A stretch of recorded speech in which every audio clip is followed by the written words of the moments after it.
Figure it out. Hello, this is Adam Koralik from Figured Out Productions. The following video is a video of some kind, and I hope you enjoy it. Hey everyone, and welcome to the FigureItOutcast for October 2021. I cannot believe it's already October of 2021. Wow, time just...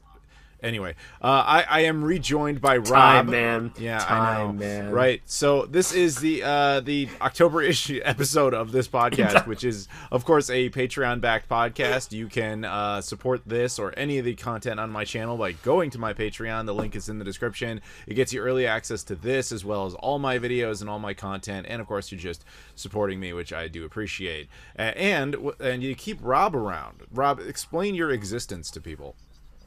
So when a man and a woman really the only like part of each your other... existence that matters. Oh, okay. Yeah, so I am part of the Patreon podcast that if the Patreon reaches a certain pledge, I think it's 500 or I don't even know. I get to stick around, which means you also get the audio version of the podcast on Podbean. So if you like listening instead of watching, that's a good thing. And if you like me, that's cool too. You know, I like you. He is here, and thanks to people like Abdullah, who you'll meet in just a second, he is still around. It's just a reminder that Rob is not guaranteed. So vote with your wallet, keep Rob Nothing around, in this or world kill is him off. guaranteed. You know, whatever you want. But anyway, so Doing my best here to keep Rob. there he is. There's our homeboy. There's Abdullah. So yeah, with that, we're just gonna go ahead and get started on our first subject now. On this show, you can get, like we said, early access to things. You can get a shout out. You can pick up subjects, or you can be on the podcast, just like our homeboy Abdullah, who has joined us. Welcome back. Happy to be back here and happy to talk to you and keep Rob. Yes, hashtag keep Rob. If you guys have been following, I think from the last podcast we've talked about, Rob and I have gotten to each other's Instagrams and things have been going in a good direction. Oh yeah, we're sliding into each other's DMs and it's getting all hot and bothered.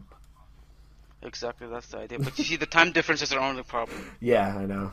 It's a digital world. You guys can make it work. I believe in you. And I won't tell your wife or your girlfriend.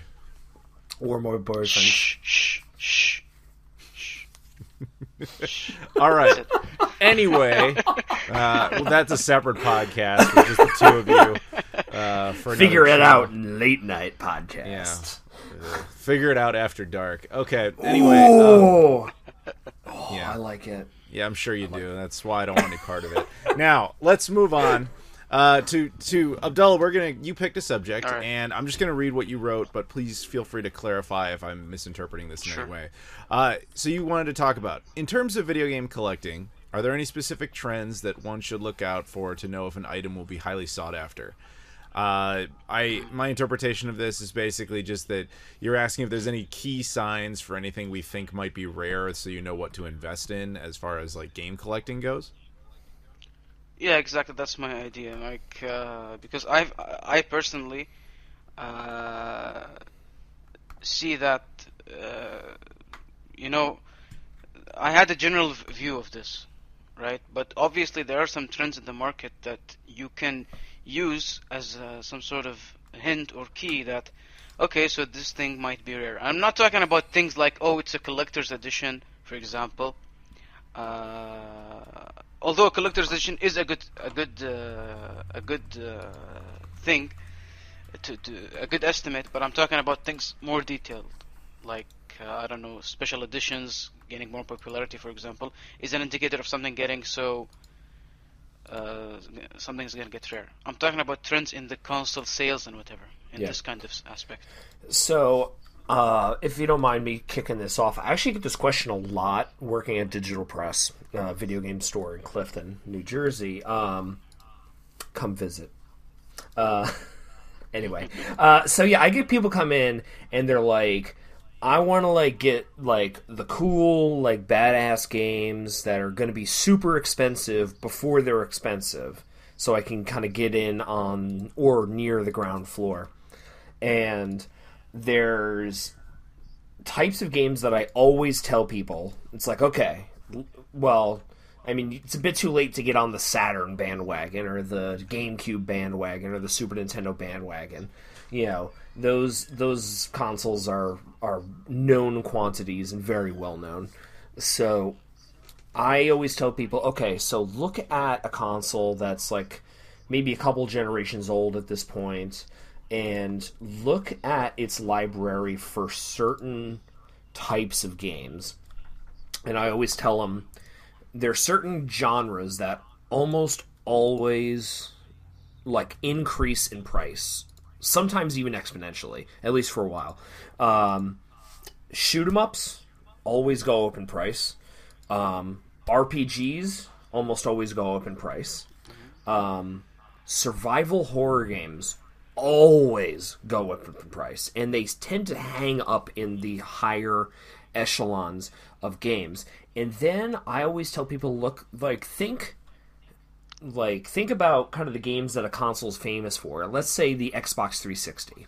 So Xbox 360 is famous for sports games, for Halo games, Call of Duty games, Assassin's Creed, big tentpole AAA franchises. So when you're looking at a shelf of Xbox 360 games and you want to pick stuff up that might appreciate in value and popularity as time goes on, look for games that just seem weird. Just like titles that stand out. As crazy as it sounds, like judge a book by its cover, look at the game's cover and just be like, this is kind of interesting. Case in point, like me and Adam were up in Montreal this past weekend, and we were going game hunting, and we were just looking through Xbox 360 games, and I noticed like a couple that I'm like, oh, this is kind of weird. I've never seen this game before. And as somebody working in a game store, that's uncommon, because I'm like, I'm used to seeing the same games for Xbox 360 or Wii or whatever. And when something stands out, it's usually something that's going to be like worth something, if not now, like someday in the future. So for stuff like the 360, think of games like Oni-chan-bara, like Bikini Zombie Slayers, I think it's called, or Lollipop Chainsaw, or survival horror games like the Silent Hill games, things like that. It's like they always tend to go up just because people like look at them as uncommon, and maybe they'll realize that the game has a very comically low print run or is a hidden gem. You get videos on YouTube always, people like Metal Jesus say like, oh, this game's a hidden gem, and then people want it because they're like, I've never heard of this game before. So that causes the price to go up in a lot of instances. So what you want to do is anticipate those things and just assume that, okay, like, if this game is going to be a hidden gem, it needs to be hidden, which means I've never heard of it before. And that's kind of how I always operate. And I'm actually in that mode right now, along, I think, with Adam, where we're kind of looking hard at the PS3 and the Wii and the Xbox 360. Well, maybe not the Wii in Adam's case, but at least in my case. Yeah, damn right. Don't put words in my mouth. Yeah, and just look for games that are just stick out a little bit, and especially those genres like shoot 'em ups, RPGs, survival horror games, just for stuff to get now while it's cheap. So, it's kind of hard to top that because Rob basically just said everything. Boom. Yeah, the most you can really do is talk generally about trends. So there is one thing he didn't really mention as far as collecting goes, which is there's a general rule with collecting of just anything, not just video game stuff, which is in order for something to have extreme value later, there has to have been a time where it was relatively readily available and nobody cared. Typically, it's stuff that was perceived as trash at a certain point, and then realized to be gold later. The most famous example of that, not video game related, would be like Action Comics #1, the first issue of Superman back in 1939.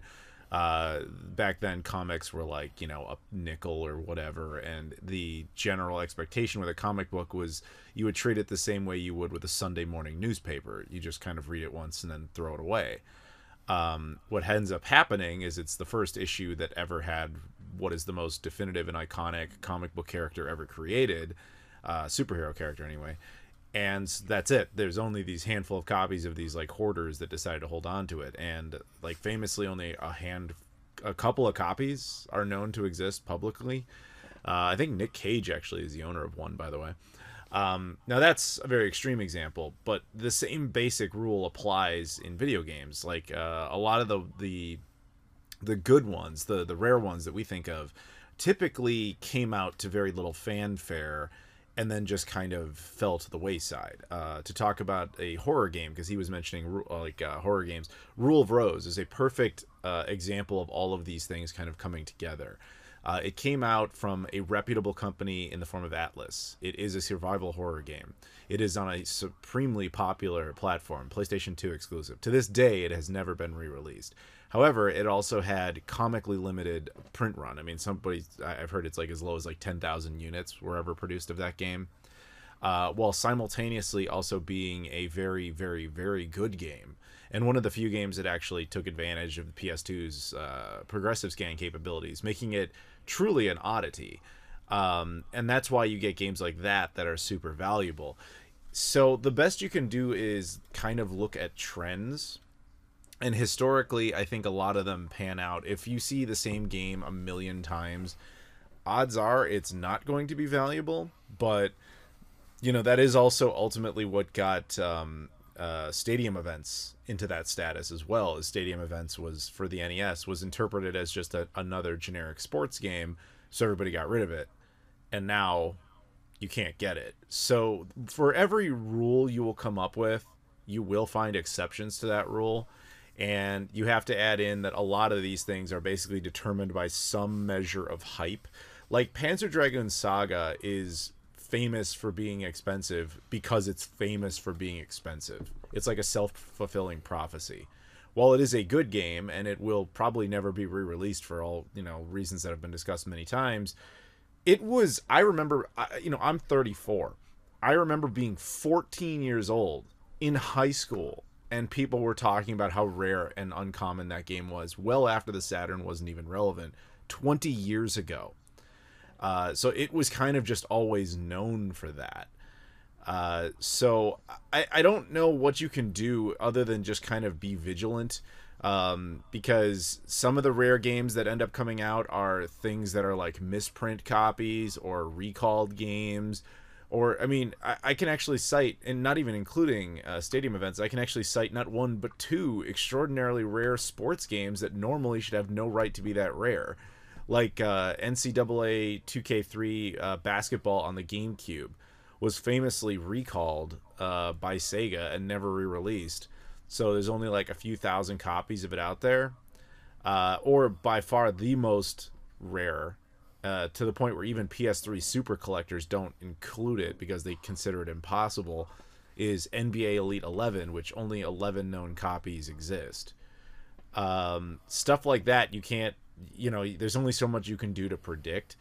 That's another factor to throw in there, is regional differences and what the definition of rare is, because there's a lot of games where, say, the North American version is impossible to get, but the Japanese or European versions are easy to get, and so on and so forth. So there's so many layers to define and break down what actually constitutes making a game rare in the first place. But I would say the very, very general loose thread is mostly the stuff Rob was talking about, in addition to the fact that typically it just has to do with, at one time, the thing was perceived to have no real value and basically found its audience later. Yes, I guess my idea was very similar to what you said. Adam. Yani. So basically, my general idea of this whole thing was that there are general examples you can follow. Like you said, for example, something people don't care for, and then it gets rare. That's the reason, because people didn't care for it and it's good, they saw the value later. I guess you guys pretty much summed up the whole point. But I was talking in terms of console sales. Do you think that has an effect? You mean like, are you saying like how successful the console is driving up or down the rarity of a game? Yes, I would say, okay. Let me clarify more. Go ahead. If I can clarify more? Yeah. If I can clarify more. So, for example, obviously saying, okay, the Saturn didn't sell well, right? That's outside of Japan. Okay? The Wii U didn't sell well, right? So obviously people would say that it is something to invest in when it didn't sell well. If you see a console doing badly, a lot of stores, and this is something I got from something I spoke about with game shop owner and my friend. So he says usually when you see a console do badly, that's the target you go and invest and buy stuff for it. And I think that's general knowledge for every collector, that when something does badly, that's your time to buy stuff, because they're going to be very cheap at that point of time, and then you can just take it and you'll buy it for, and then later on in the future it's going to get high. But this is something you can obviously see, right? Yes. But it's not in my head right now. And just before that, another point is obviously I asked another person their opinion in this matter, and they said things like collector editions and how I believe we spoke about this in another podcast before, about how collector's editions and what do you think of them and stuff like that. Yeah, I think that was like one of the first episodes you were on. Yeah, it was one of those. I remember we spoke about this. So he said, and I agree with him. He said that in fact those things obviously later on in the future, of course you have to also think about the what's the franchise you have. Obviously later on they're going to get more expensive, right? Especially when you see, for example, collector's editions of games back in the 6th, 5th, 4th generation. If there was, I think there were some collector's edition stuff. So these things obviously are going to be rare in the future. These are given stuff to be rare, or not to be rare, sorry, to be highly sought after, to be high in price. But I'm talking about those things that it doesn't really work for every console, because if it's not on the top of my head right now, but I'm pretty sure there's a console that didn't do so well and you can still get it for cheap. I'm not really sure, but I'm pretty sure there's an example. The original Xbox. Yeah, that's a very good example. It didn't do so well, but still relatively cheap. Yeah. So there's kind of a lot to unpack with that, but I mean, basically, yes, I agree with you. The thing with the consoles is you throw those out there and that changes up the entire ball game. Again, it's like I was saying, there's multiple layers. So you said it very well when you were talking about how the Wii U's not doing well, good time to go buy it. And I totally agree. And while that was happening, I was telling people to do that. I was like, Wii U stuff is cheap right now, get it, because it's going to be rare later. And the reason it's going to be rare, you have to factor in, is it is ultimately a Nintendo console, and that name carries a lot of legacy weight that will automatically give that collection value down the road. However, if you look at another failing platform by a console manufacturer that has very little market relevance to console games, or ever did, for example, say Commodore when they had the Amiga CD32, yes, that will ultimately be a rare console with rare games on it, but the base that exists for that will either be really devout or totally non-existent. So it ends up being a super niche thing where the people in that super niche community care about it, but that's it. And that's a different type of rarity. It's kind of the same thing that ends up happening with collector's editions, which is collector's editions now are constructed to be intentionally rare for customers who care about these things.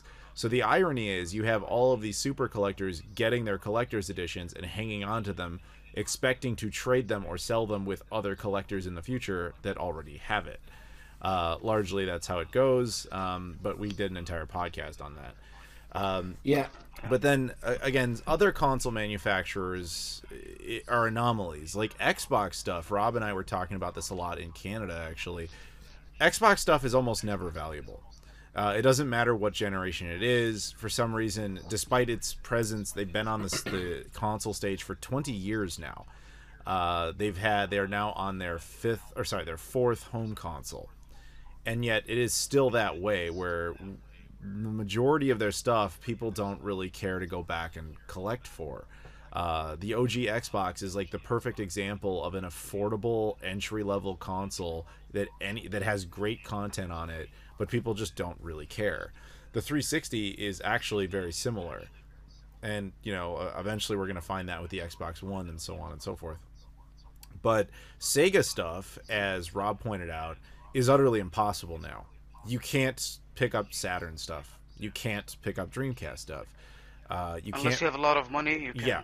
But that goes without saying for any of these things. We're talking about, like, for the average normal collector who would go For the average collector, exactly. Yes. Pretty much all Sega hardware and software is now utterly impossible. And that has to do with legacy stuff.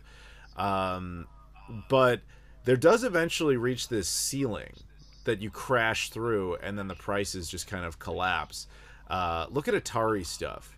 You know, there was a time where Atari stuff was super valuable, and I don't mean in its relevant heyday. I mean, like, kind of, it had its own little boom of retro collecting, you know, at one point. And then what eventually happens is the people who buy that stuff, so collecting kind of comes in waves, right? You have something you grew up with as a kid. Typically, you tend to get rid of it at a certain age. Then you reach a point, usually post-college, but before you are married or have kids or whatever, where you kind of want to be a kid again for a minute. And so you rebuy your childhood. And that's when you get these, like, booms of sudden sales. Like, I know it was hitting Super Nintendo and Genesis hard a few years ago. Now it's, like, hitting Dreamcast and PS2 hard. Because again, GameCube. Right, exactly. Because the generation that had those as kids are rebuying them.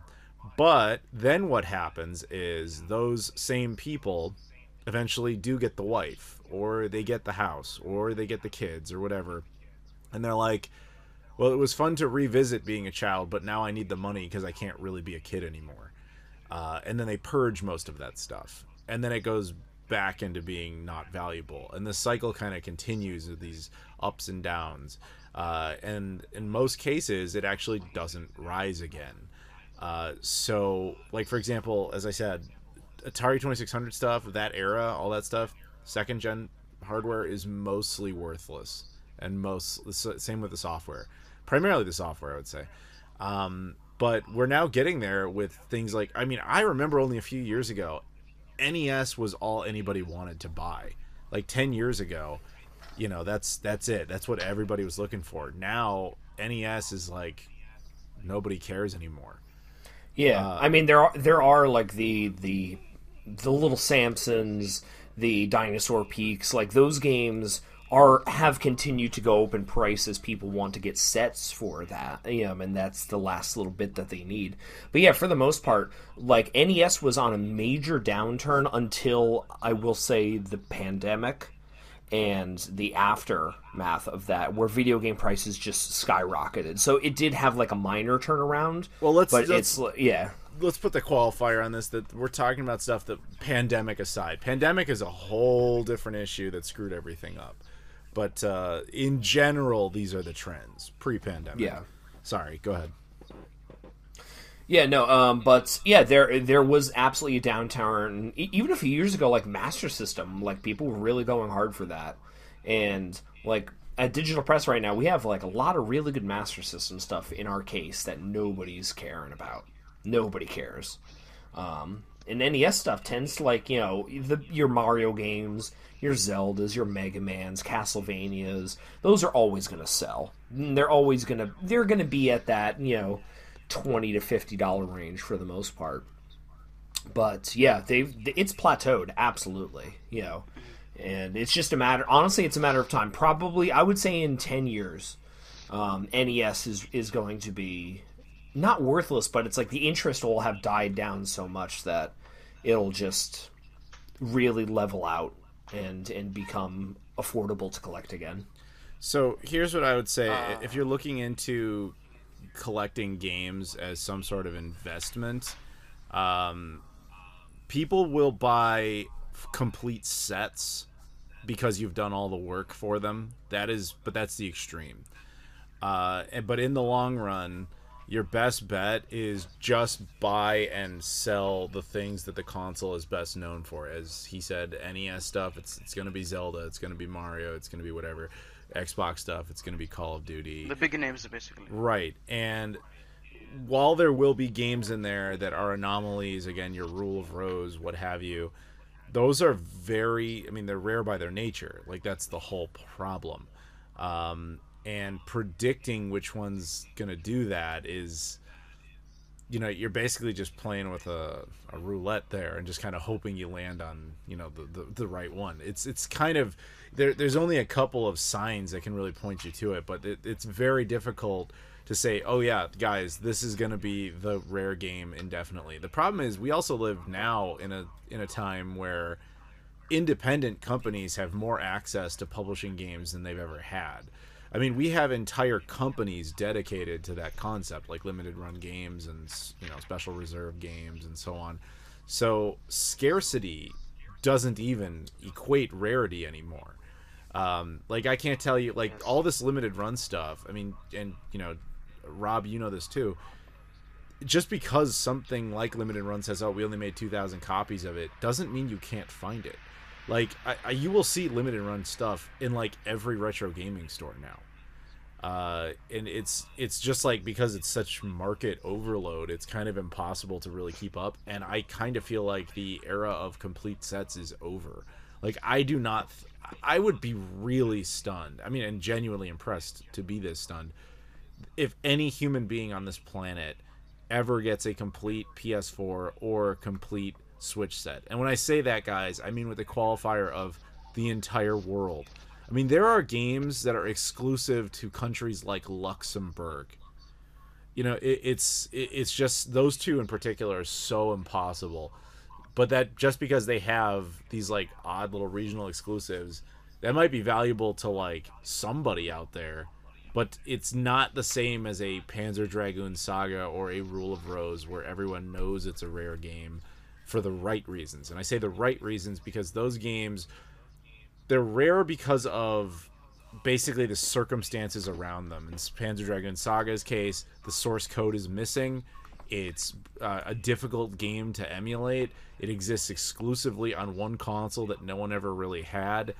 And on top of that, it's a legitimately really good game that just had a comically low print run for such a major thing. So basically, if I can just sum up some points of what this whole thing is it's kind of at this point, generally speaking, that if a console does bad, that does not necessarily mean that this console or that this game or whatever would end up being something sought after later on, and that this is a function of so many different variables, including the manufacturer, the franchise, the region. Yeah, exactly.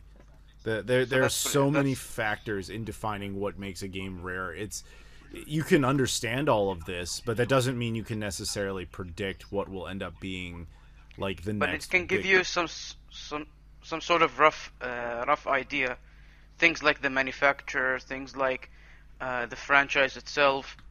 As Rob pointed out in the beginning, the genre of the game itself can be a good prediction. Like he said about shooters or something, if I'm not mistaken, in towards the beginning of the podcast. So all of these are factors you have to put into, and then basically use each one of them, and in order to analyze, okay, so this is likely to happen due to the following reasons: manufacturer, blah blah blah blah blah. Yeah, pretty much. It's just, the problem is, for every example you will come up with, there will be exceptions. So, and that's part of what kind of makes it so fun, is trying to go through this minefield of collecting and figure out, like, what makes sense and what doesn't. Because fundamentally, none of it actually really makes sense. We just kind of do it for the challenge. But in the end, yeah, it's just, there is no, like, blueprint for how this works. There's no clear answer you can give anyone. It's just kind of vague guidelines. And sometimes you win, sometimes you don't.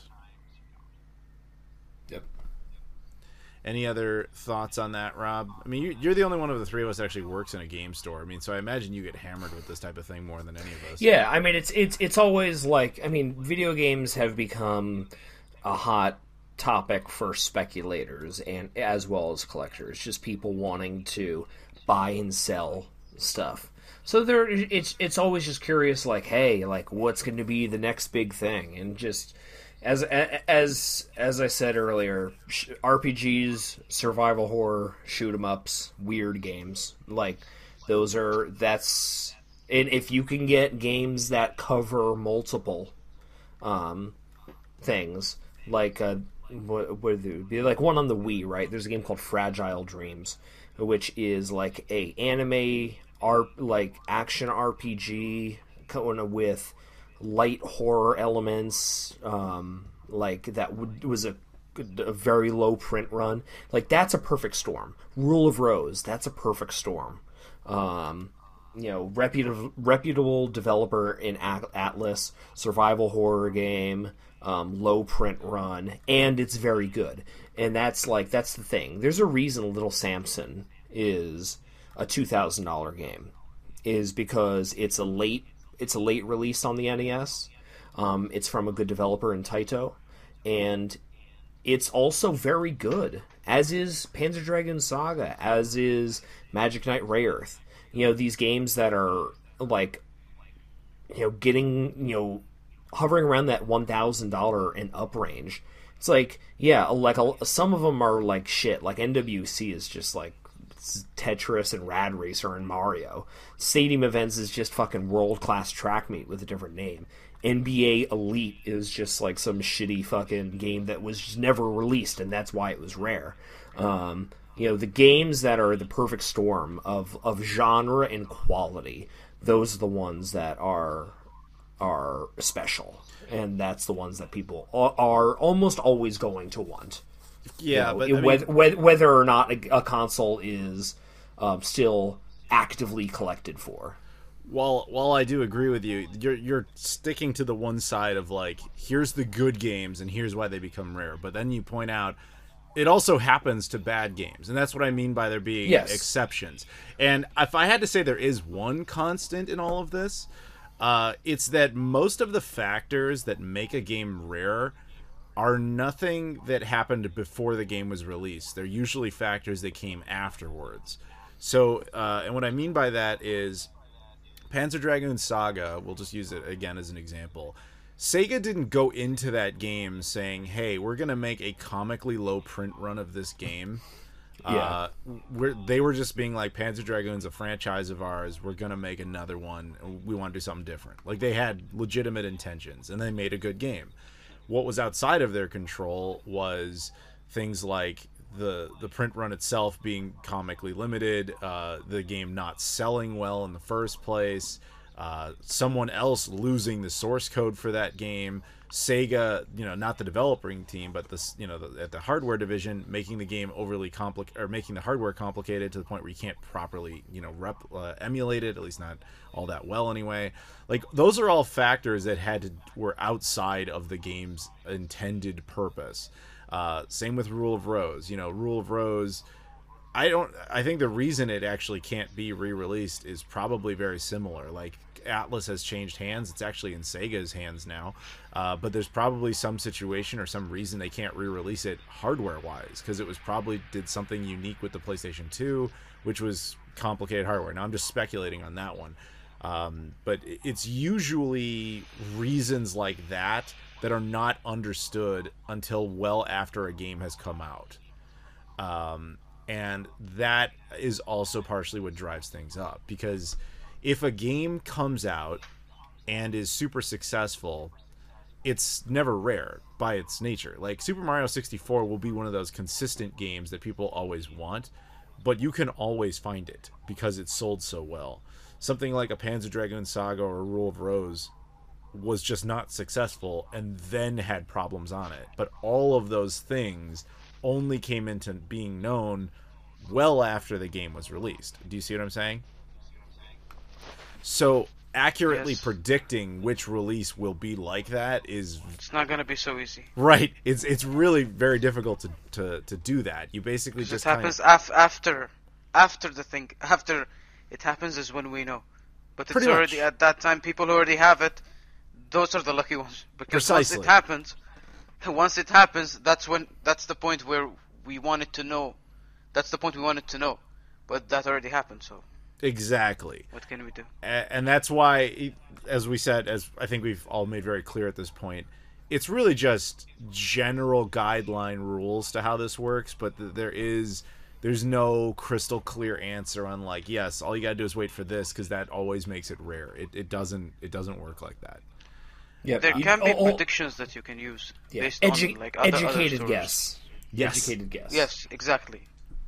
Based on experience, based on knowledge, or like history or whatever, that you can make a prediction. But I don't think there's an ultimate, let's say, an ultimate method or ultimate strategy to do it. Like, the rule of thumb, basically. There you go. Perfect way of putting it. Anything else that you want to say about this? I'm good. You good, Rob? Anything? All right. Well, then, Abdullah, I want to thank you very much for joining us, as always, on the Always podcast. happy to be here. Yeah, and Always happy to be here.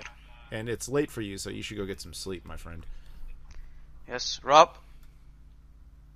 Yes, Abdullah. Are we leaving? Well, I mean, tell you what, I'll do the shout outs. You guys go hit up Figure It Out After Dark. And No, the thing is, it's the Instagram DMs. That's what I need right now. I'll hit you up, baby. Fine, you guys hit each other up. I'm gonna do the shout outs here. Thank you, Abdullah, for joining us. I think you're gonna have to change the rating system for this video. Jokes. These are all jokes, everybody. Yeah. Please, nobody come and hit me with this one. We are joking. Don't worry, this Abdullah. Is a disclaimer. Abdullah, nobody thinks that Rob could land you. You're far too good of a catch for him. So don't worry. We know it's a joke. Far too pretty. Yeah. Okay, that's. Thank you. You're welcome. All right, thank you, Abdullah, for joining us. I'm gonna do shout outs now, guys. All right. So we're at the point in the show where we do shout-outs. All the following people are Patreon backers, and they've been cool enough to support this show and the channel in general, and they are at that level. So we've got Julian Espinoza, Leafy Poo, Luis Bonilla, Loke, Michael Kelly, and Trey Wagner. Once again, that is Julian Espinoza, Leafy Poo, Luis Bonilla, Loke, Michael Kelly, and Trey Wagner. Thank you very much. All right, and now we're going to move on to our next subject here. This one was actually chosen by our next guest, Joe Tamburino, which, by the way, I've been calling you Joseph Tamburino, like, for years, and only just now have you told me that you prefer to go by Joe. Why would you not tell me this? Honestly, because I just didn't think of it. I mean, keep in mind, the last podcast was, like, the only time we actually, like, really talked before. Usually I was just lurking and watching your videos and sending you money via Patreon. I know, I'm just like heartbroken, that's all. Because I've known you as Joseph Tamburino, and it's going to be weird to change that, but okay. I'm like waiting for him to be like, I actually prefer Josiah or something. Yeah. Or just Josephus. My name is Jebediah, actually, so. But alright, no, okay, in all seriousness though.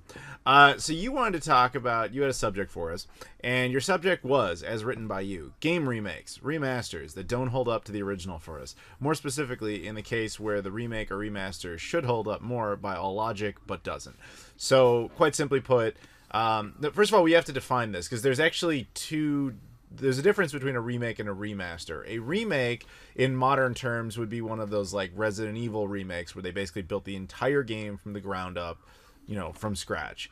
And a remaster would essentially be, like a re-release of an older game where they've gone in and made certain changes. Something like, well, technically the Shenmue 1 and 2 re-releases were not remasters, but people like to think of them as that. But basically you take the old games, you maybe, now they're in widescreen, they're in higher resolution, whatever, but they're the original games. They may have different issues that come with that, but that's the difference between the two. Did you want answers for both of these, or just like one overall? Just one overall. I just figured that I'd include remasters to give a bit more basically give more options for you guys. Okay. Then do you want to start, or do you want to hear from us first? I could hear from you guys first. All right. Then my answer for this is, I know Rob already knows what it is the Silent Hill remasters, where they re-released Silent Hill 2 and 3. Famously, those versions of those games are so bad that the creator of Silent Hill publicly begged people on Twitter not to buy it.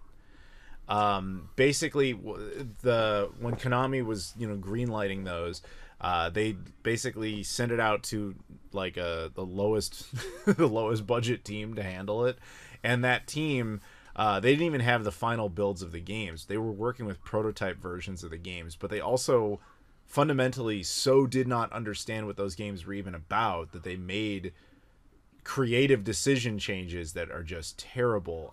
My favorite example of that is, so if you've never played Silent Hill, although if you've never played it out there, by the way, you should totally play it because the franchise is awesome. But if you've never played it, it has this persistent fog always present when the characters are walking around in the town. And it gives this tone of like, it just being scary, and you don't really know what to expect because you can't always see through it, so you don't know what's coming, and that's part of the horror atmosphere that the first game especially really created, but was definitely present and strong in the second and third game.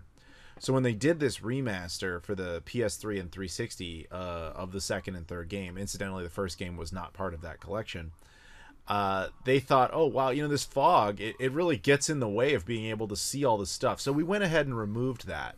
It just gave me like George Lucas talking about digitally inserting Ewoks type of conversation, like flashbacks. I'm like what are you doing? Like, the whole point is to see the fog all the time, and they got rid of it. I mean, that's just one example. Those games were also totally broken and buggy, and I believe they at one point did a single patch for the PS3 version that made it a little better, but the 360 version was straight up never patched, and it's really a shame because I feel that those two re-releases did incredible damage to the Silent Hill franchise, because to keep it completely real, that's how the majority of people that are going to go back and try to play those games now would try to do it, is because that version is so much more readily available and is so much more affordable than the PS2 and Xbox versions, although technically there was never an Xbox version of Silent Hill 3. But people are going to go back and try to play it that way and think like, wow, these games are really bad. I mean, that's actually what the creator of Silent Hill said. He's like, if people play these versions of the games, they'll just assume Silent Hill games are bad.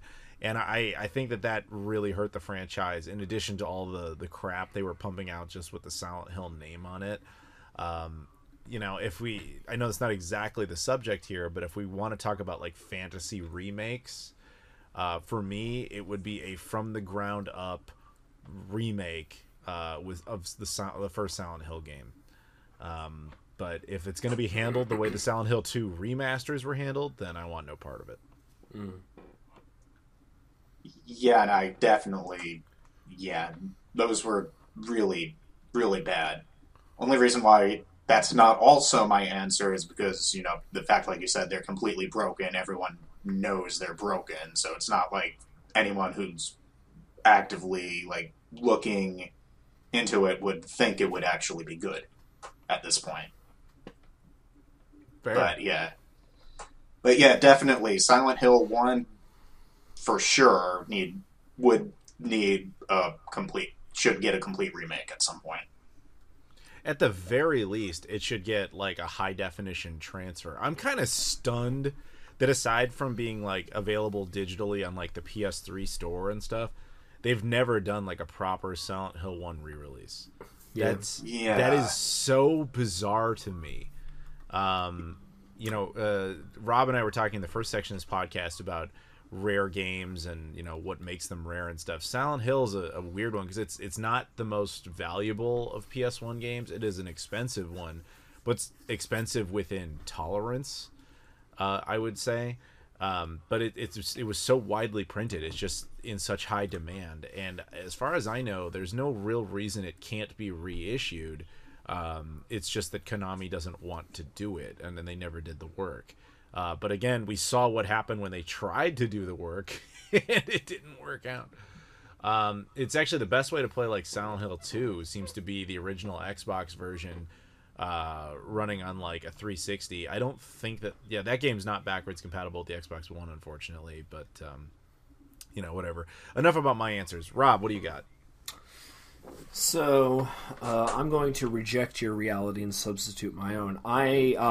So I've been kind of like thinking back on remakes or remasters that I did not like, and there's a bunch that come to mind. It's like the Master Chief Collection when that first came out was garbage and unusable. Like Warcraft 3 Reforged is a more recent one that was really, really terrible. But I'm actually going to turn this topic on its head, just to give it some spice, as it were. I'm going to defend a remaster or remake that people always shit on. Well, let me guess. Metal Gear Solid Twin Snakes. Oh, no, that's definitely one of them. I objectively think... subjectively, as it were, think that Twin Snakes is better than the original. I've never been able to beat the PS1 original. Sacrilege. I'm totally with him on that. Yeah, and we're definitely in the minority on that because everyone says it's terrible. They're excited about the new remake, and it's going to be the weird remake in the middle that nobody remembers. But okay, I thought we were going to have an argument there, but all right. No, the one I'm actually going for is Conquer Live and Reloaded on the original Xbox. Okay, all right. So people are really, really protective of the Conquer game on N64. They think it's like a masterpiece, and it's an awesome game with a ton of flaws. Most of the flaws stemming from the performance of the game. It's very late release on the N64, and like it chugs, and it's it's not a great game visually or to play, in my opinion. But the reason people like it over the remake that was released on the OG Xbox in 2005 was because they censored the game. Now, I get that problem. That's only one part of it. That's only one aspect of it. Yes. But I want to jump in on this after you're done. But continue. But I thought... the things that they added to it in the remake, I feel the gameplay is far superior. The visuals, that game to this day looks fan-fucking-tastic. It is an absolutely gorgeously crafted game in terms of its visuals.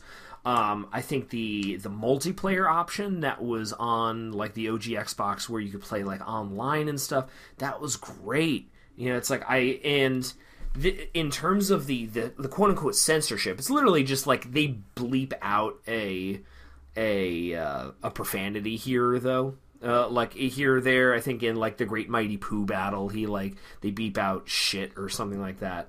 And for my money, it doesn't really bother me that much because I feel that one of the most greatly utilized things in cinema, both television and film, is the use of a well-placed bleep.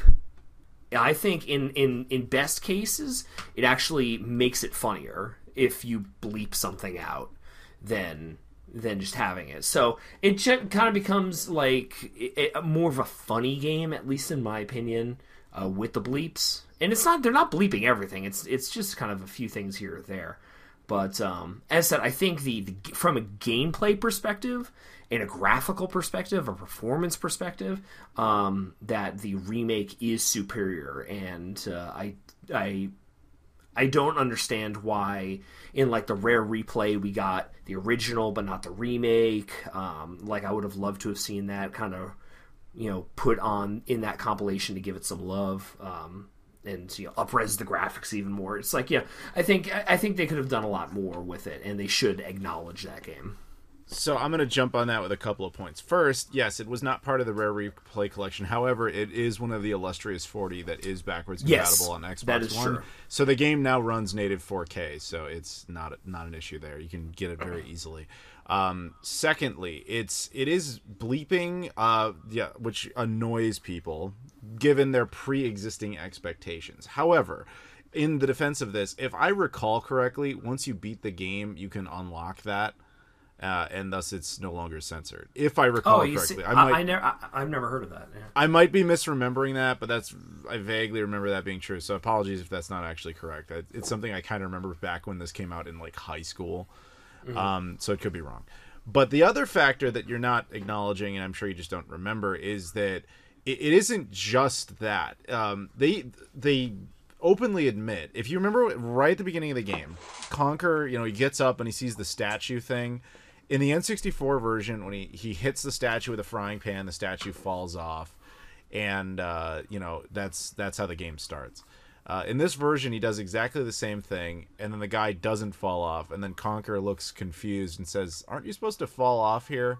And they make like a joke out of the fact that it is a remake, but there's going to be a bunch of changes to it. And it was actually, while it's kind of a loving little attempt there, the problem is that's not what people wanted. They did not want a remake. They wanted a remake that didn't have any like curveballs in it. I believe that if it didn't have that and the censorship thing hadn't been there in the first place, that would probably be one of the most beloved remakes ever made. But because they did those two things, and they did it so quickly, like it happens within the first 5 minutes of the game, you see the two most notorious problems come out. And I think that's what killed it immediately for a lot of people. They're like, I'll just go back to the 64 version that doesn't make me do this. Yeah, but it's like, I love that. I do remember that part in the game. It's the gargoyle, I think, that you have to hit with the frying pan. But it's like, they're literally making fun of themselves. It's like, that game is so self-aware, and that's like so much of its charm. Is that it's like Conker breaks the fourth wall, and they talk about like the context-sensitive like button presses and stuff. Like, so like them referencing the previous game and just be like, no, it's not that easy. We're gonna change some shit up. It's like, that's hilarious to me. Yes, I get it. Conker is Deadpool, but you're asking why people have a problem with it, and that's the problem. It's both of those things. If those hadn't been there, I guarantee you that re-release would be far more beloved than it actually is. And I'm sure they were sitting around thinking exactly what you're saying, which is, oh, it'll be cutesy, it's a little different, people won't care about swearing, and we don't have to deal with angry parents. It was probably just a business decision. It all made sense in the moment, but that was, like it or not, the reaction you got and why you got it. Yeah. And I do think it's hilarious that I think it might be the one time in video game history where the Nintendo one is the one that's not censored. Yeah. Like you think like all the way back to like Mortal Kombat where like the Genesis version had blood, and I have another example for that actually. Oh yeah. Do you remember BMX XXX? Yeah. Oh yeah. Yeah, the Xbox and GameCube versions were uncensored, but the PS2 version was censored. Oh really? Yeah.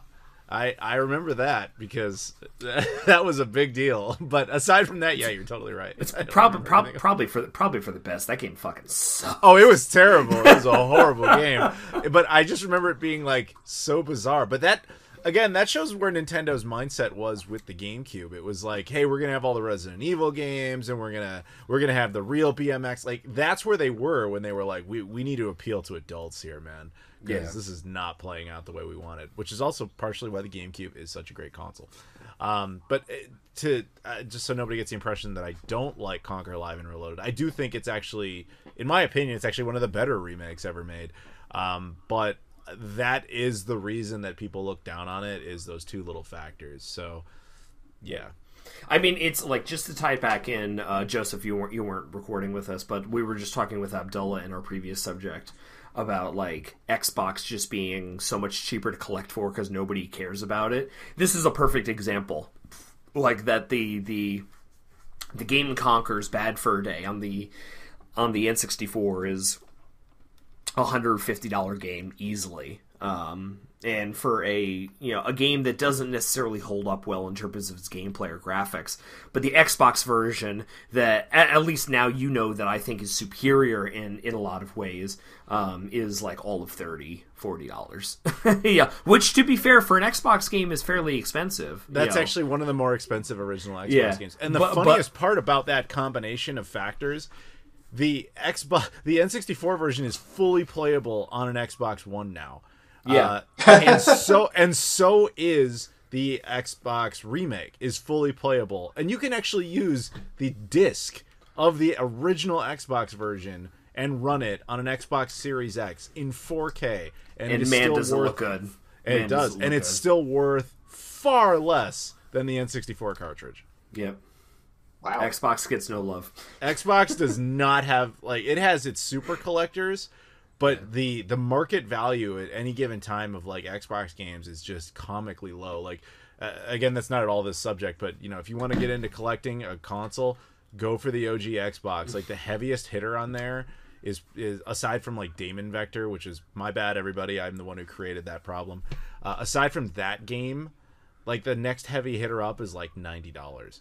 It's very reasonably priced. Wow. Yeah. Yeah. Yeah, I mean, like, Steel Battalion's expensive because it's... But that's because of the controller. But it's like... That's but, like, yeah, the like, game. the Fatal Frame games, like, the Futurama game, like, they kind of hover around that, like, $100 range, and that's, like, the upper echelon. Yeah. That's the upper echelon, with the exception of Damon Vector. Damon Vector is the only anomaly. Wait, on Xbox, the Fatal Frame games are about $100. Now they are. Yeah, they're about $75 to $100. The Silent Hills are up there, too, just not as much. Yeah, I wonder if that means that the PS2 games have also gone up then. Oh yeah. No, they're because I got 3 they're like far a above while that. ago. And by a while ago, I mean like a couple of months ago, and that was like only $50. 3 is like it's totally off topic, but Fatal Frame 3, I believe there's like actually a comically large print run of that game because you could actually get like a sealed copy of that game for like $60, like retail, like a retail that it was back then. So it's like it's not as maybe in demand or not as so rare I got the cheap as one. some of the other ones. But that didn't even come out on the Xbox. That was only on PS3. So PS2 rather. PS2. Okay. Anyway, sorry. Yeah, everybody enjoy that. But sorry. Anyway, Joseph, I'm going to keep calling you Joseph. I can't break that habit. That's sorry. fine. So what's your answer for this? The Resident Evil 2 remake. Which Wow. is where the wait.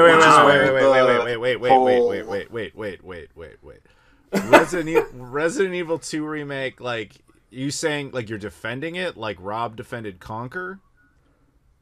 No, it's the remake that doesn't hold up to the original for me. Wow. That's Man, why I thought I was qualifier, controversial, man. It should. Wow. All right. I gotta hear this. Okay, let's right, hear it. Yeah. I'm gonna sip my coffee. You just go. All right. So to give a little bit of background, I mean, I have been playing the Resident Evil games not since they since they originally came out, like not since the first one came out, but I've been a fan of the series like since pre-RE4. But I mean, with the way the Resident Evil 2 remake is, there's just, for whatever reason, I just can't really get into it. Like, I like playing it while I'm playing it, but I can't. But I bought the remake on day one. I've yet to actually finish a full playthrough of it. It's just for whatever. I mean, I know part of the reason why, but I can't actually seem to finish that game, and I've had it for like 2 years now. Part of it to me is just, it just feels like that the developers of the remake basically were all like, okay, we're remaking Resident Evil 2. This was early in Resident Evil. Oh, it's definitely supposed to be like scary, and you're not supposed to have any ammo like at all, and went basically way too hard in the direction towards that compared to like how the original game was. So like whenever I'm playing the remake, I'm like, okay, I basically don't. I mean, I do notice that it's like a good game, and I know that I should be enjoying it, but it's like I'm just like, it's a bit too like rough, and I'm like, okay, I have no ammo here. There's 6 zombies in that room. Here's an ammo pickup. Oh, cool, I got 2 handgun bullets. So it just feels like that. It just feels like that it went way too hard in the survival horror direction when compared to like the original game. Ammo was a lot more plentiful than it was in Resident Evil 1. Now, it's obviously not like action like RE4 or 5 or 6 was, like, which was too far in the shoot everything, explosions everywhere direction. But at the same time, it just feels like that the developers mostly only really cared about trying to make it scary, as opposed to everything else about Resident Evil, like the whole Umbrella conspiracy stuff, which, yes, I know is in the game, but it seems like they just focus super hardcore on the survival horror aspects to the point where, at least to me, it feels like it hurts it. Now, I'm curious, do you, what do you think about the gameplay? Because I could see maybe, like, you having an issue with changing from tank controls to, like, the RE4 style, like, over the shoulder, which a lot of people do. They feel that the tank controls, like, add tension, to the game, like, that you're kind of not totally in control of it. Like, what do you think about that? The tank controls, I mean, were perfectly fine in the older games. That has no bearing on my thoughts here. I mean, the way unless if the RE2 remake was made in the style of the Resident Evil 1 remake, where it was doing the whole pre-rendered background thing, the tank controls would not make sense. The tank controls were not there to add tension. It was there to make moving, when the way the game world was set up was basically a bunch of pictures on the background and, like, some collision, and then changing the camera angles multiple times in the room. And then not having you have to change what button you're pressing to move. Yeah. I mean, I was referring more to, like, how people, like, look at tank controls looking back on it. So, they look at games like Clock Tower or Silent Hill or the early Resident Evil games or the early Alone in the Dark games, which all kind of have that similar, like, control set, using the tank controls, and they say, oh, like, it adds, like, suspense or tension or whatever. I don't necessarily agree with it, but it's like, it's just the design philosophy of the time. But I was more curious to see if, like, that was one of the reasons that you were really against the modern one, because it, disrupted the gameplay style. No. I mean, no, definitely not. Especially since, my reasoning is that they went. But my reasoning for not liking the RE2 remake as much as I should, and how much on paper I know that the RE2 remake is, at least, is an excellent game. Like, I know it's a good game. It's just that I can't get into it. But I mean, if my problem was that the tank controls weren't there, I wouldn't be having. None of the reasons I mentioned would make sense. Yeah. So, I'm actually going to defend Joseph on this. So, I play video games to have fun, not to piss myself off. And I completely get it when he's saying, like, the lack of ammunition kind of almost renders the game not fun anymore.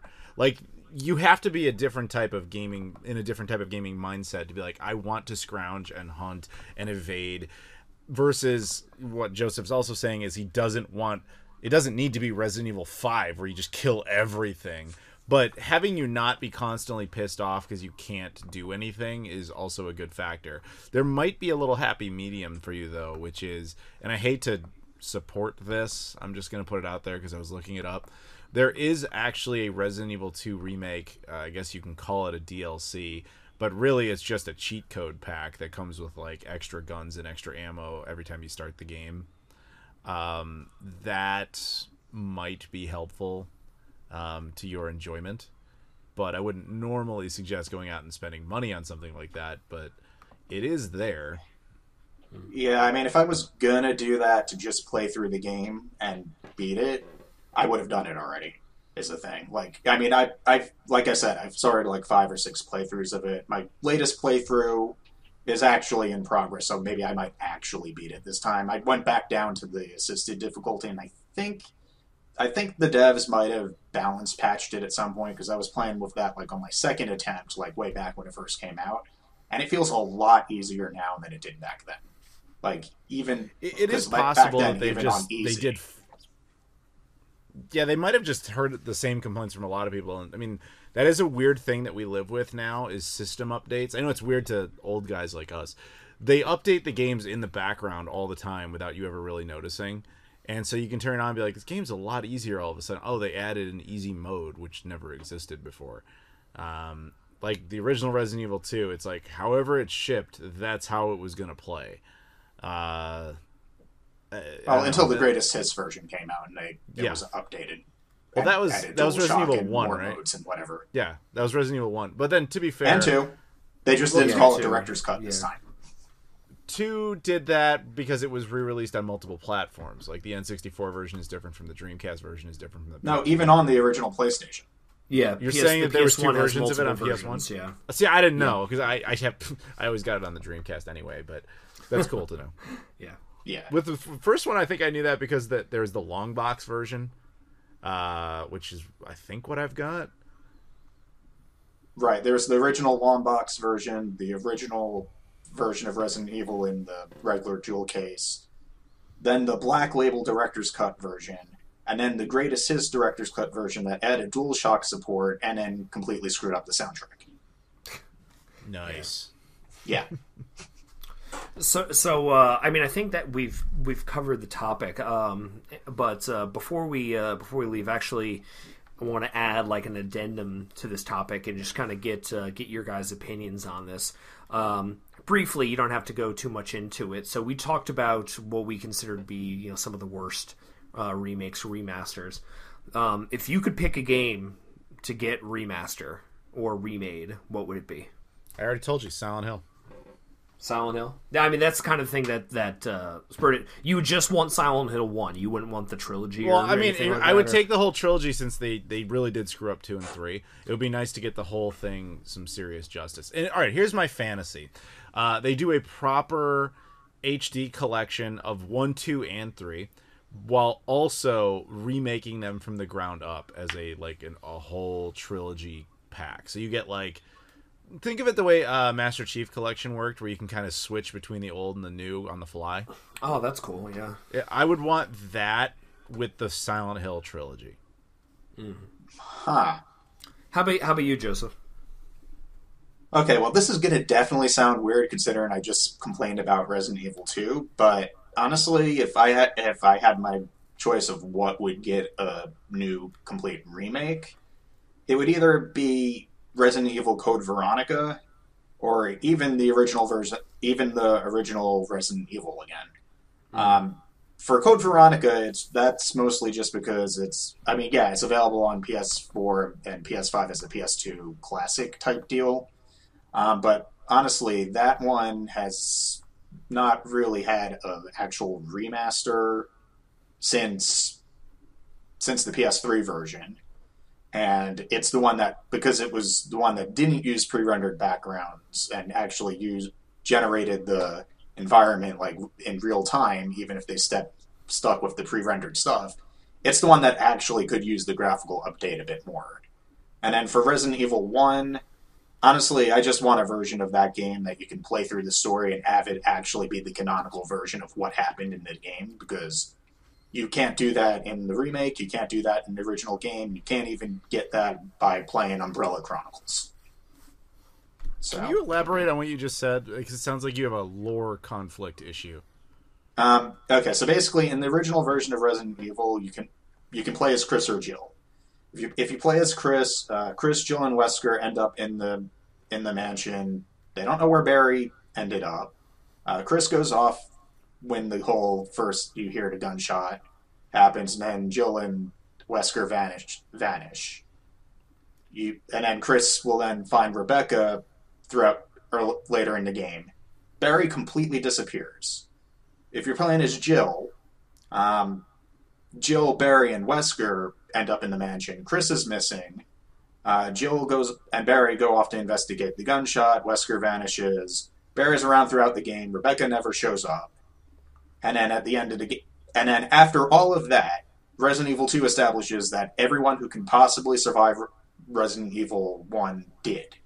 Which means that despite the fact that Jill never sees Rebecca at all and she doesn't get out of the mansion in her playthrough, and Barry vanishes after the intro movie, and Chris's, both Barry and Rebecca survive Resident Evil 1. Oh, I see what you're saying, because it's not okay. Well, here's the thing, to go into Super Nerd. One of the 2 timelines has to be wrong anyway, because they couldn't both appear in or be disappeared from the beginning of the mansion, like Jill or Chris. One of them happened and one of them didn't. But I see what you're saying. What is the resolution where all 4 characters survive? How did that work? Yeah, I mean, obviously one would still be wrong, but I still want it to actually be physically possible that there's a path that could actually happen. If I recall correctly, Rebecca is like the lead of Resident Evil 0, so it would make sense for her to be the one connecting the dots, right?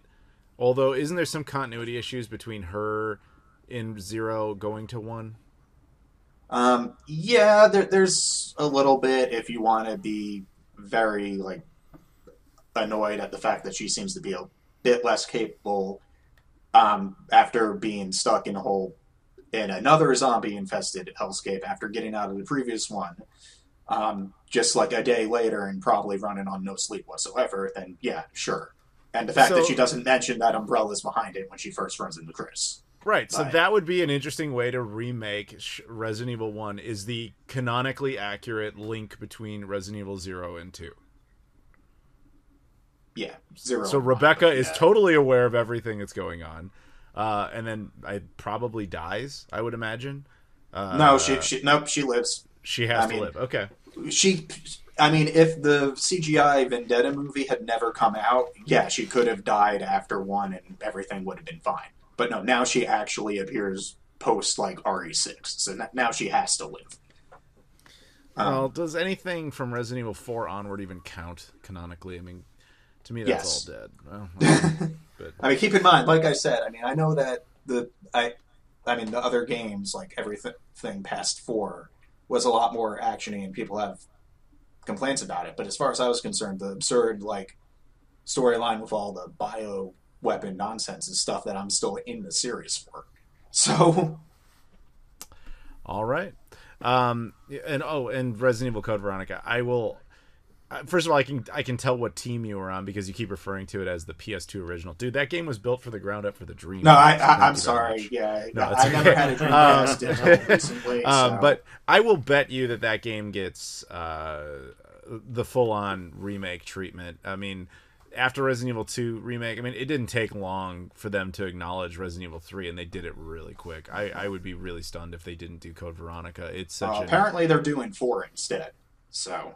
I'm just saying, I wouldn't be surprised if they also do Code Veronica. Yeah, they definitely should do Code Veronica for sure. I could see your 1 remake happening under 2 conditions, which is first, all of these other remakes they're talking about actually end up going successfully, and 2, the Metal Gear Solid remake of a remake is successful. Because if those 2 things go well, I'll bet you get your Resident Evil remake. Just how canonically accurate it is, I don't know. But it is kind of funny if you think about it, because Resident Evil 2 remake came out in 2019, right?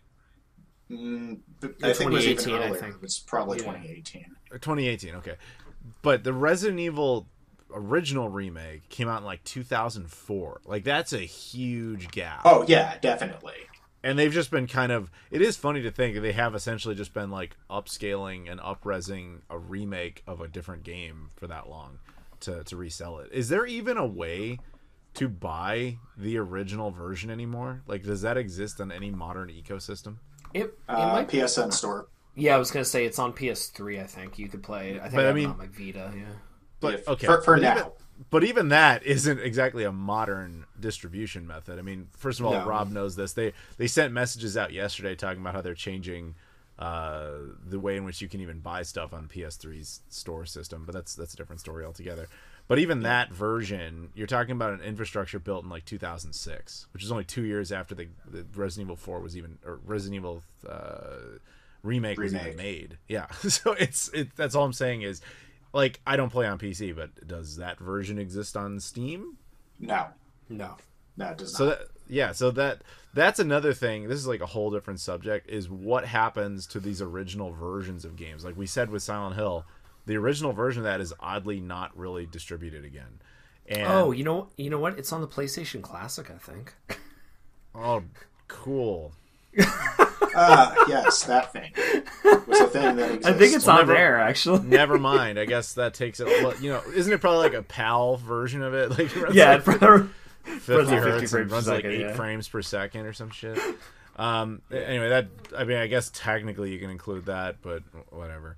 It kind of goes back to I know, Joseph, you weren't here for this, but in our first subject we were just talking about these some of these rare games and like why they're so rare, and it's because a lot of them don't have modern distribution mechanisms.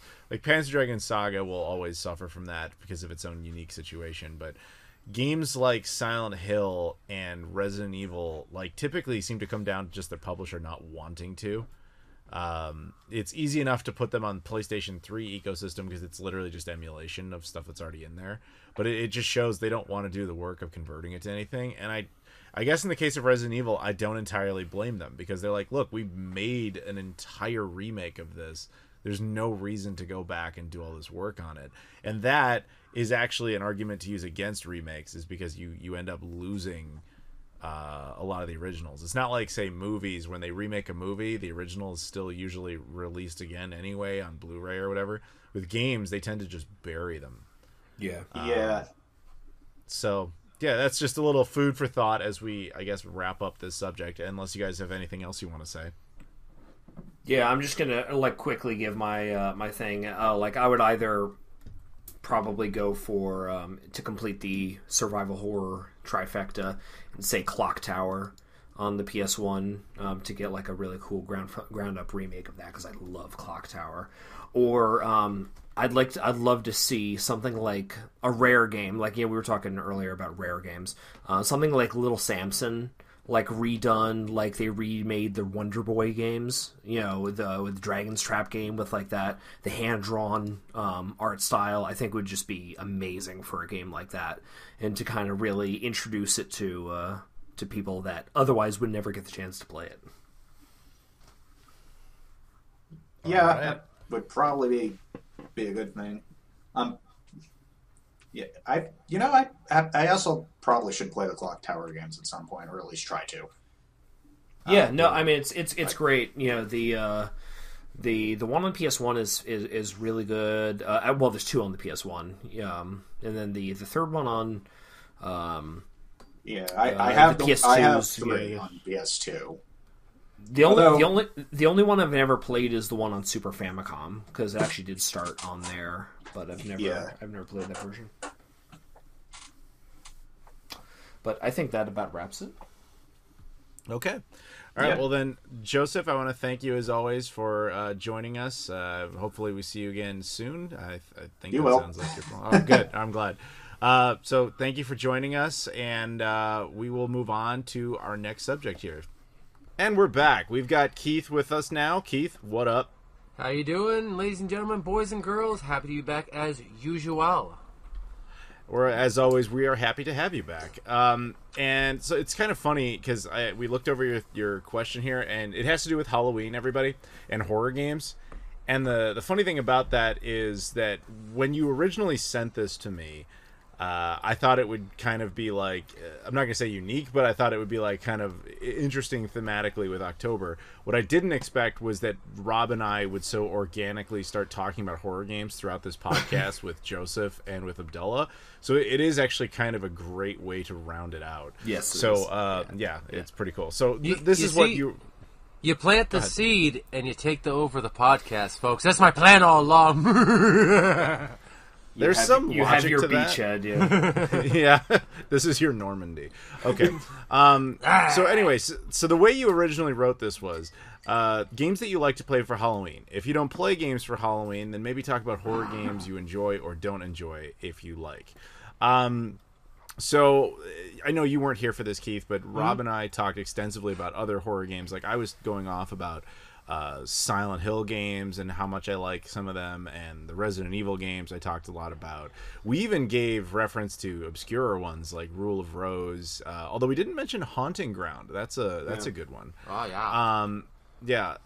But there's quite a few like that. I mean, Rob was talking about Clock Tower, so I'm gonna let him.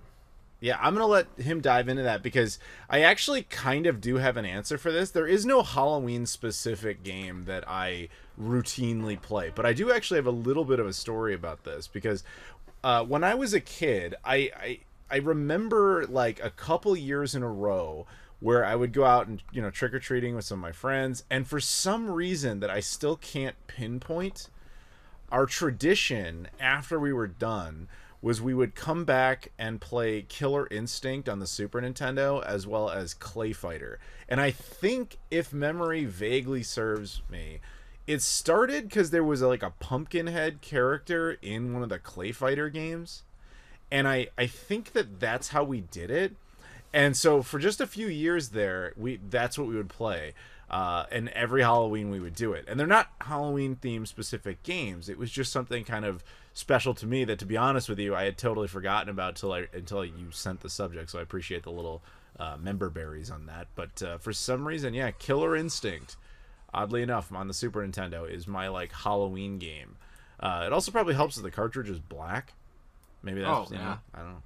Yeah, I don't know. But yeah, that would be my Halloween answer, though. To be fair, I haven't played that in a while. And hilariously, the only other game I really associate with Halloween, and it's stupid, is the Knuckles sections of Sonic Adventure 2 when you have to dig up pumpkins and stuff.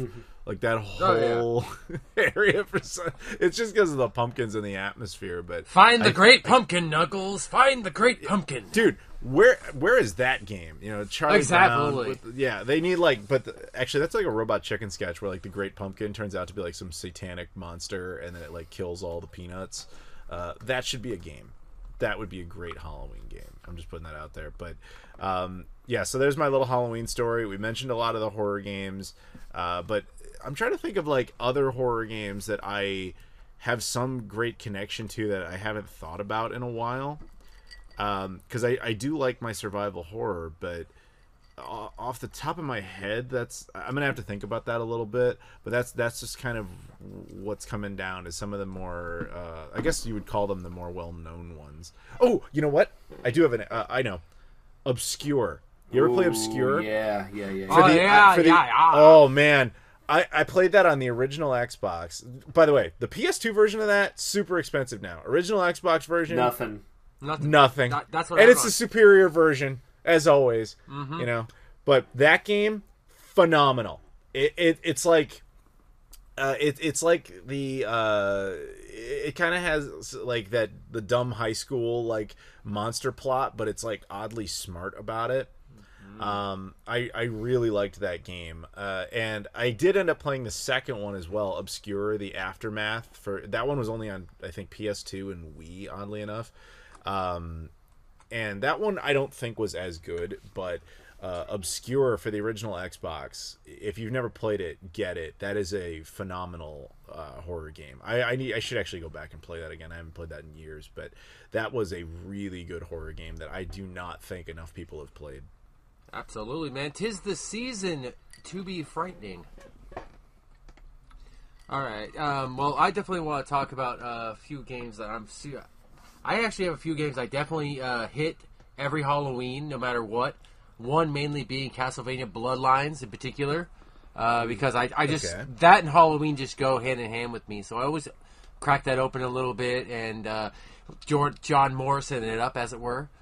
And also, actually, surprisingly enough, an Xbox game, The Nightmare Before Christmas, Oogie's Revenge. Oh. I can't help I know that. What you're talking about. Yeah, I have to play this game at least once a Halloween. You know, at least throw it on because I just love the music in it and everything. You know, it goes in 480p. It's a decent. You know, it looks great. I love it on my Xbox. You know, it's a lot of fun. A lot of great characters. Correct me if I'm wrong, but narratively, that's basically the second movie, right? Roughly, yeah. You're basically doing a continuation. Yeah, so it's like there is no second movie, but that's like the closest thing there is to it is that game, right? Yeah, absolutely. Which is like really, really odd to me how this has not just gone up in price on the fact that on Nightmare Before Christmas alone merchandise, you know. But it's still cheap. Xbox. Because it's the original Xbox. It looks so good. I mean, it's fantastic. I mean, it like at Digital Press, like we would classify that like as a quote unquote case game. Like at Digital Press, where I work, we do any game over $20 gets put in the glass kind of display cases. So it's like that's like my like barometer for like if a game is like expensive or not, and that is technically a case game. So, but it's not. I mean, for an original Xbox game, I think it's like $20-$30. It's nothing insane, but yeah. It's not your $5 your bargain bin Xbox game like a lot of. I know stuff. it's not. That's true. I know it's not the subject specifically, but since we were talking about like what makes games rare and stuff at the beginning, that's an interesting one because the game is not rare, but as you point out, it would technically be a case game.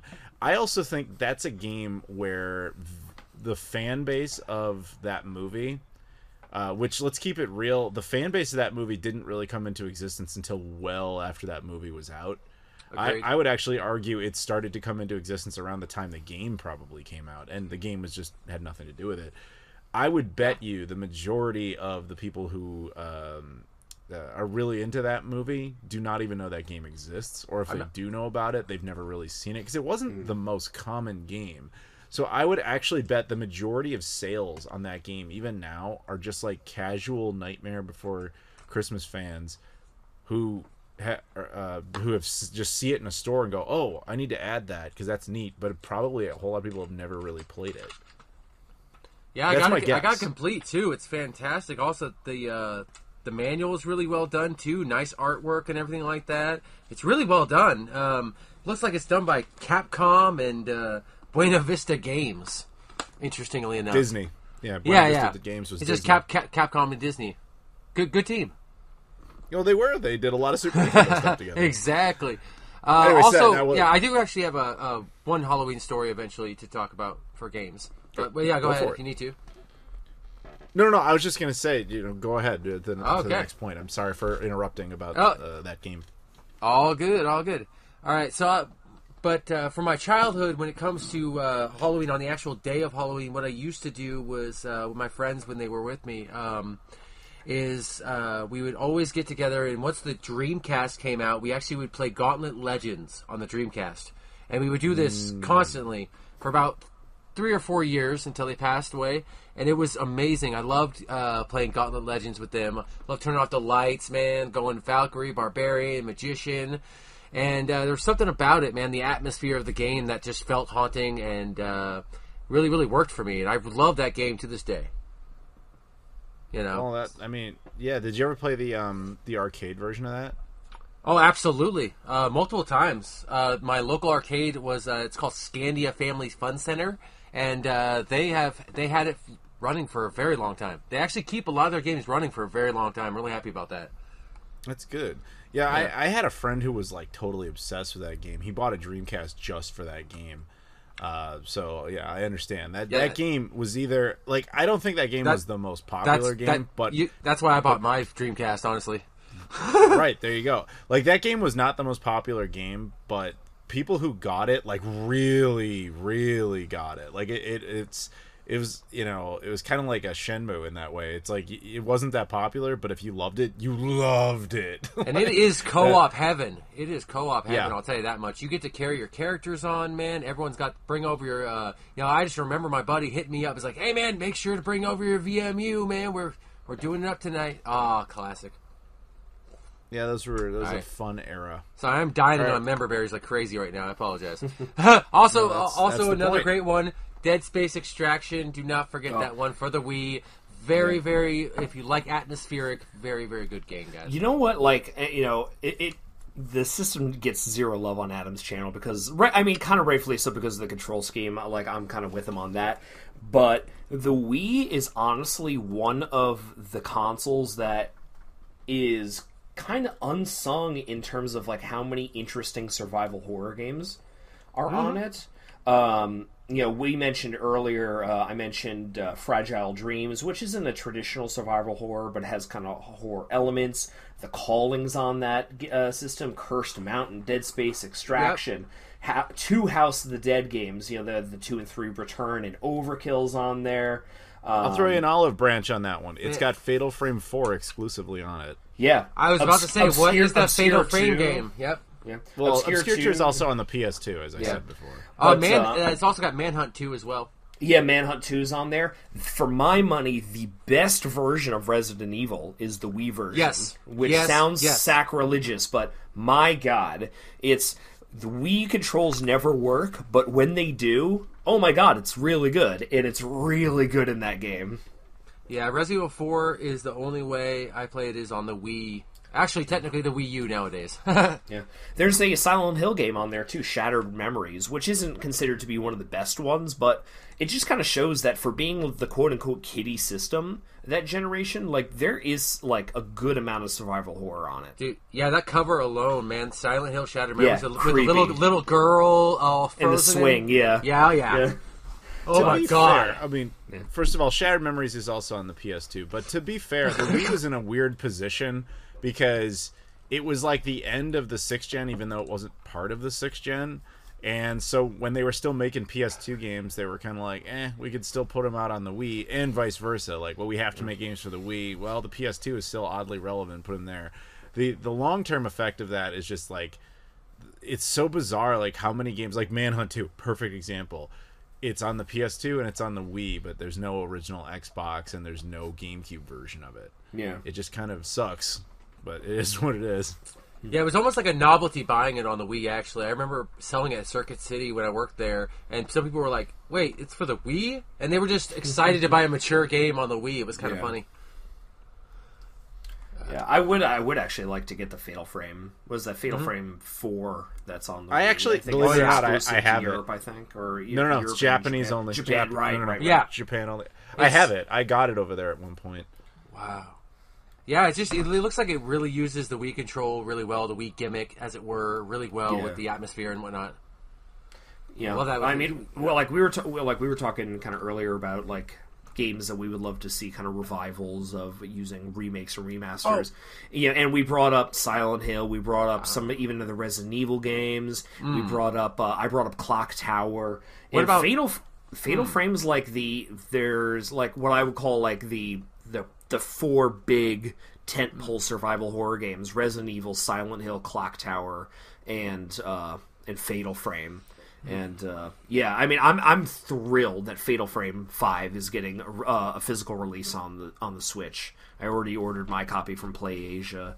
I've never actually played that game, and I love that series, so I can't wait to jump into that. Definitely. I wanted to bring up because you're talking about the remakes. Actually, I don't know if they did a remake of this at all, or if they're planning to. But did you guys ever play for the 360 Condemned Criminal Yes. Oh Yes. my god, I love that game. That first one. Yeah. That first game, that was actually the thing that convinced me that the Xbox 360 was not a gimmick. This requires a little bit of a story here. It was the first game I completed, Yeah, when I first got the 360, I got it on launch. And I remember actively thinking, like, okay, this will probably be, like, a little nicer than the original Xbox, but, like, really, how much better can the graphics get? And then my friend and I, we put on Condemned, and we just were, like, blown away. Like, It still looks really good, yeah. Absolutely blown away by that first game. We played the crap out of it. It freaked us out. We kept referring to those guys running at you as little crackheads and stuff. Yeah, that's what I'm saying. Man. Like, that game was incredible. Oh, yeah. I didn't really like the sequel as much, but that first one, fantastic. I think the first one's actually backwards compatible with Xbox One and Series X. I believe it is, yeah. So you can enjoy it there, the upconvert might be pretty good. Yeah, 360 it's also a cheap game. Yeah, 360 had some like kind of cool kind of horror shooter games like the Fear trilogy on that. That's really cool. The first one's really good, yeah. Yeah, Deadly Premonition is on 360. Yeah, 360 and the original Xbox. To be fair, like when you told me what this topic was, I have my app open that has my collection cataloged in it, and I'm like, damn, I own a lot of survival horror games for the original Xbox and 360. Yeah, and like, rightly so. There's some good stuff on there, yeah. Hey man, there's always Buffy the Vampire Slayer. No, like even Alan Wake kind of has like some horror elements. Like on the, I mean, I think the remake it just came out for PS5 or whatever. It's on its way. It was announced. Yeah. I am very excited for that one to come out. I definitely played that one all the way through. Alan Wake had a great atmosphere and definitely gave me some good scares. Yeah. So if I'm thinking about like Halloween specifically, because we could just talk all day about survival horror games. Oh, that is true. Yeah. What would you like to play on Halloween specific? Anything you got So my first instinct was like, okay, what Halloween games like related specifically to Halloween do I actually own? And here's a hidden gem time. On the GameCube, there's a game called Spirits and Spells, which is a kind of 3D or 2.5D platformer that takes place in Halloween. You kind of switch between these two kids. Really, really cool game. And it is prohibitively expensive for basically anybody to enjoy. I think it's about like a $250 game now. But that game's really, really cool. But then I started thinking, I'm like, okay, so like, what games have I been playing in like October the past few years?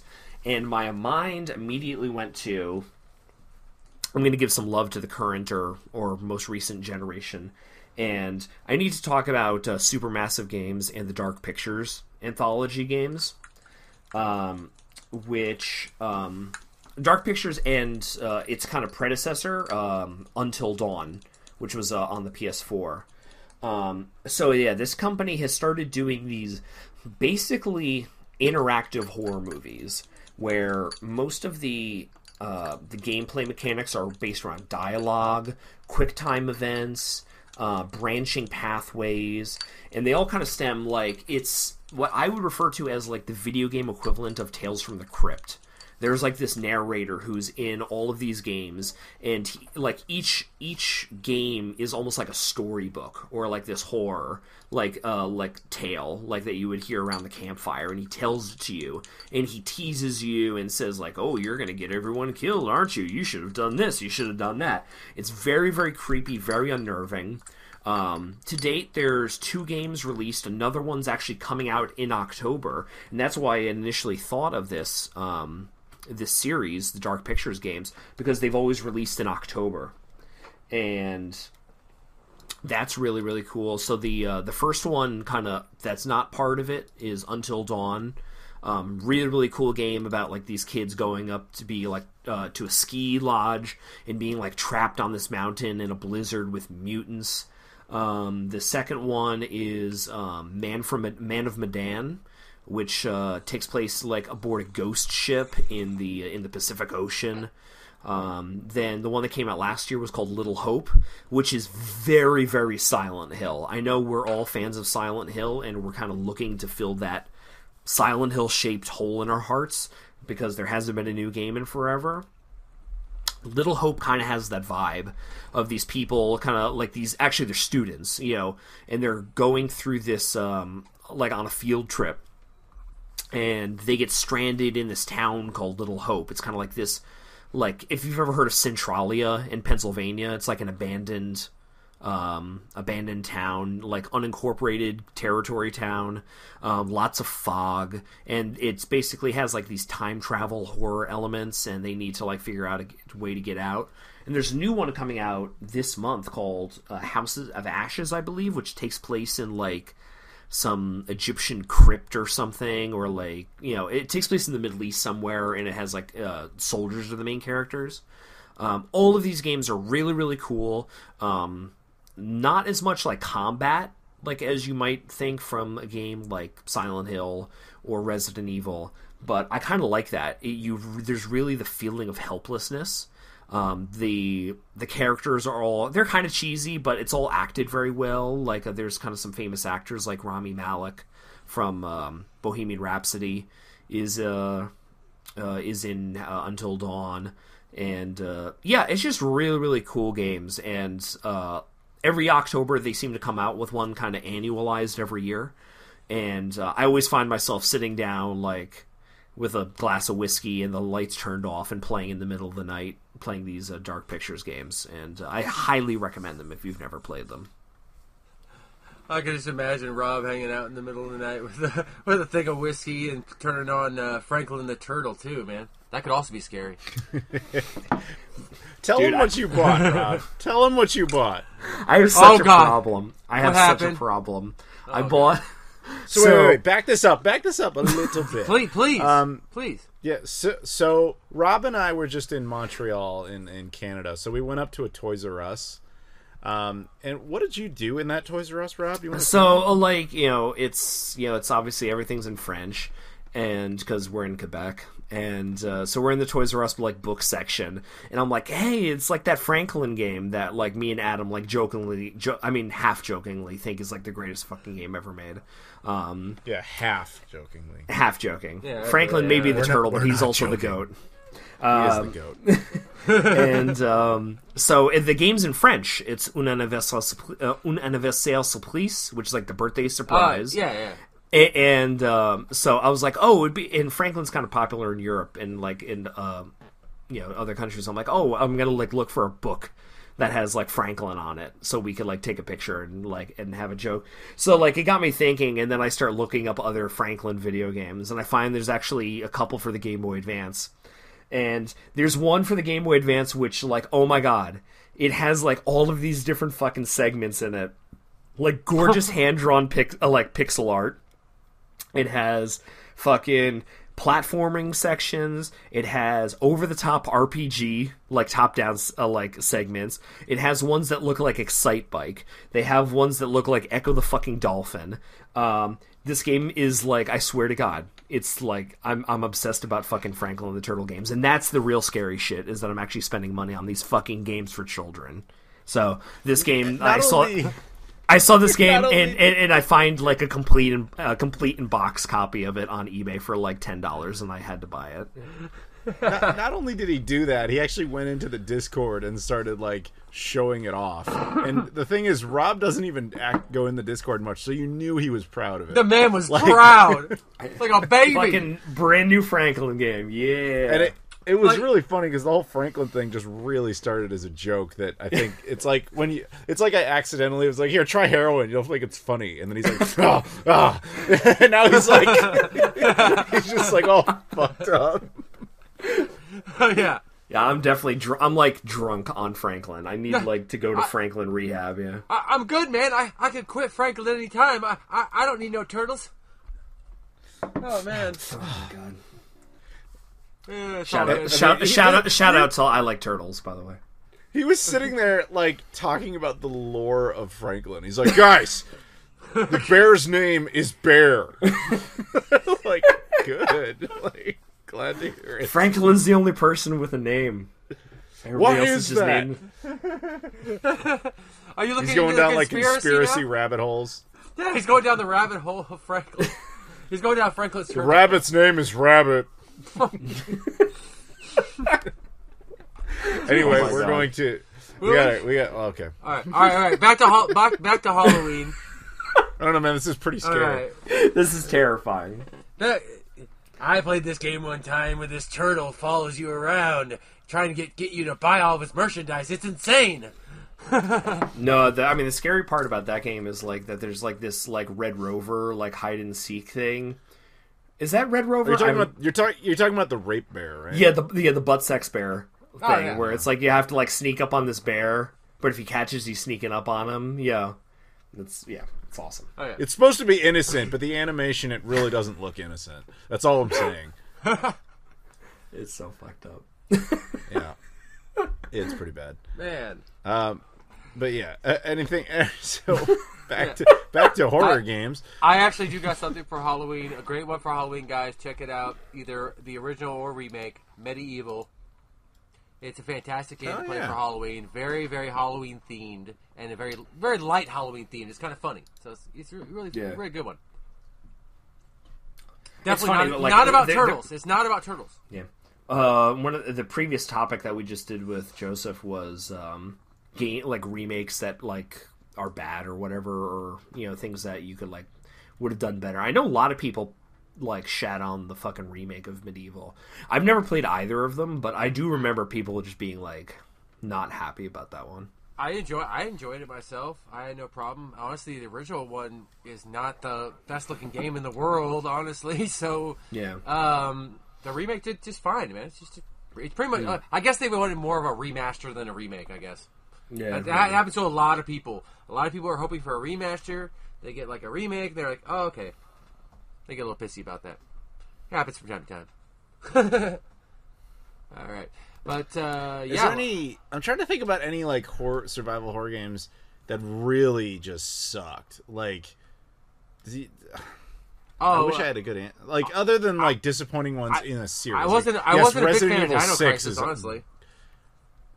Really? Okay. No, I wasn't a huge fan of Dino Crisis. That's an interesting answer. I could see why, because they basically just said, "Hey, Resident Evil's popular, so is Jurassic Park. Put them together." I got spoiled and overhyped on by my buddy, and he overhyped it way too much. So whenever I play it, man, I just got bad taste in my mouth.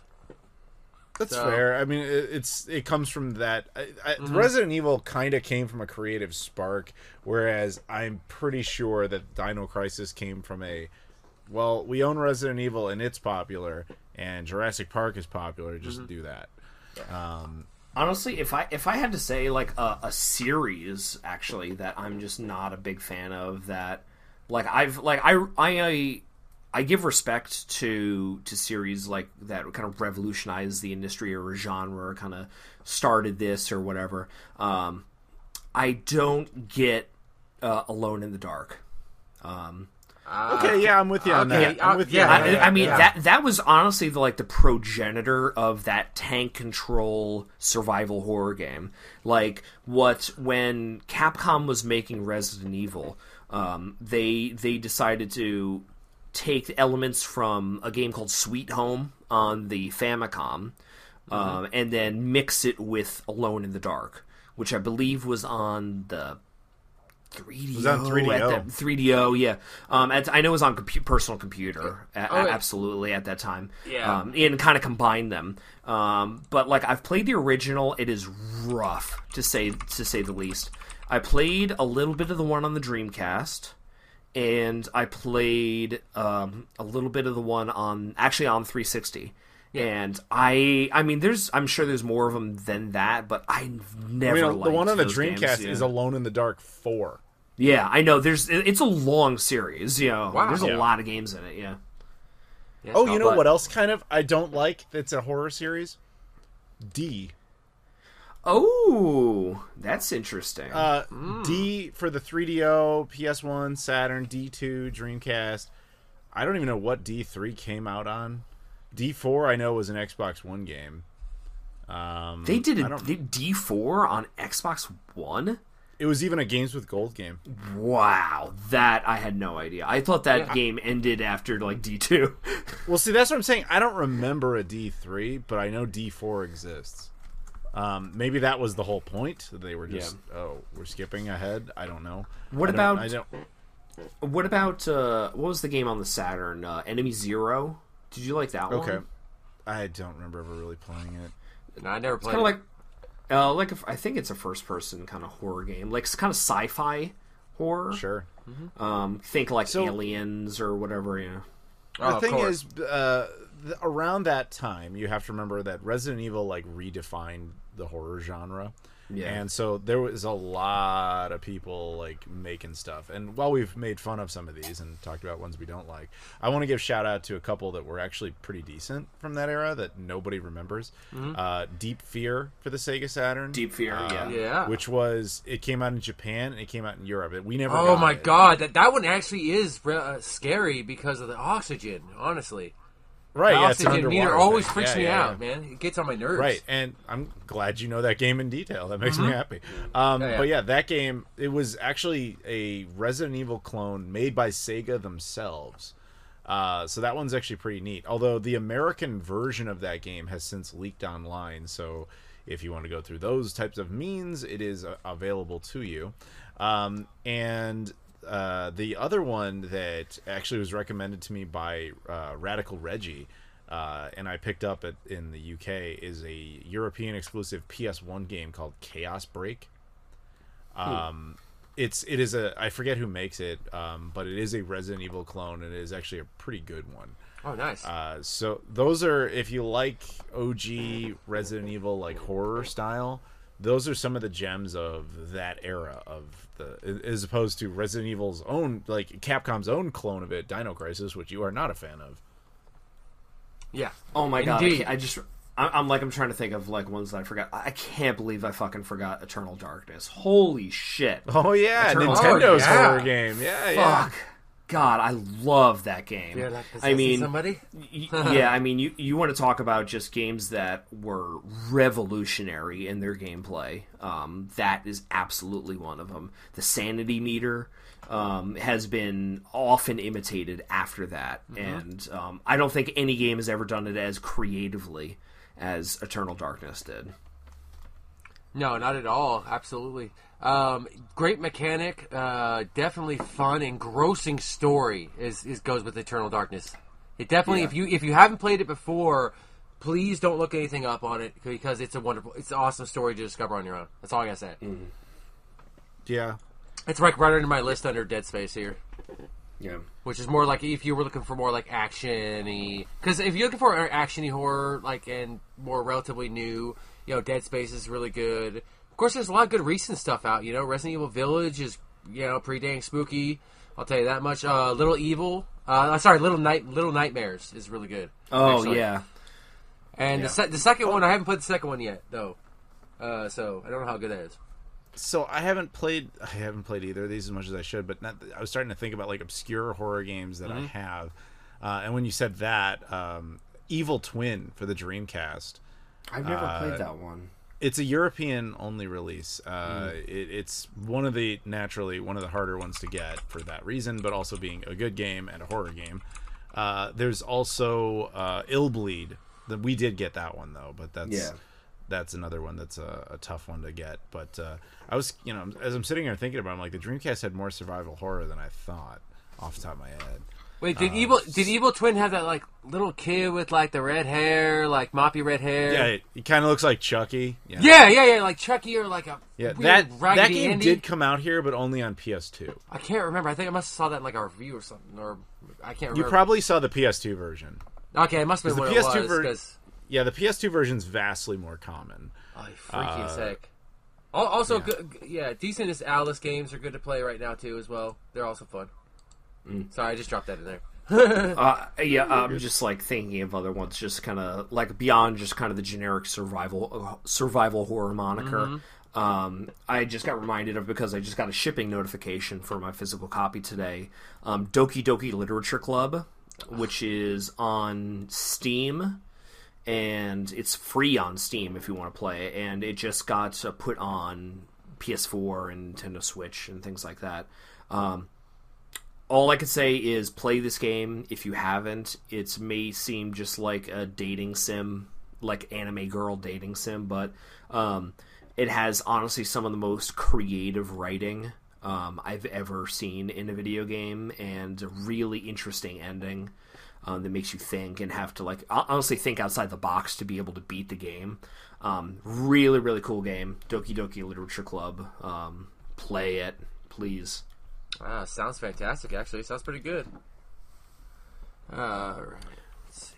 Well, all right. Anybody else? I was just trying to think if there's anything else I could think of. Well, of course, like I'm sure, like anybody's ever played. I haven't played it in a long time, but I do want to play Amnesia again, honestly, because it's been a long time since I played it, and I'd be down to go through it again because was it as good as I remember?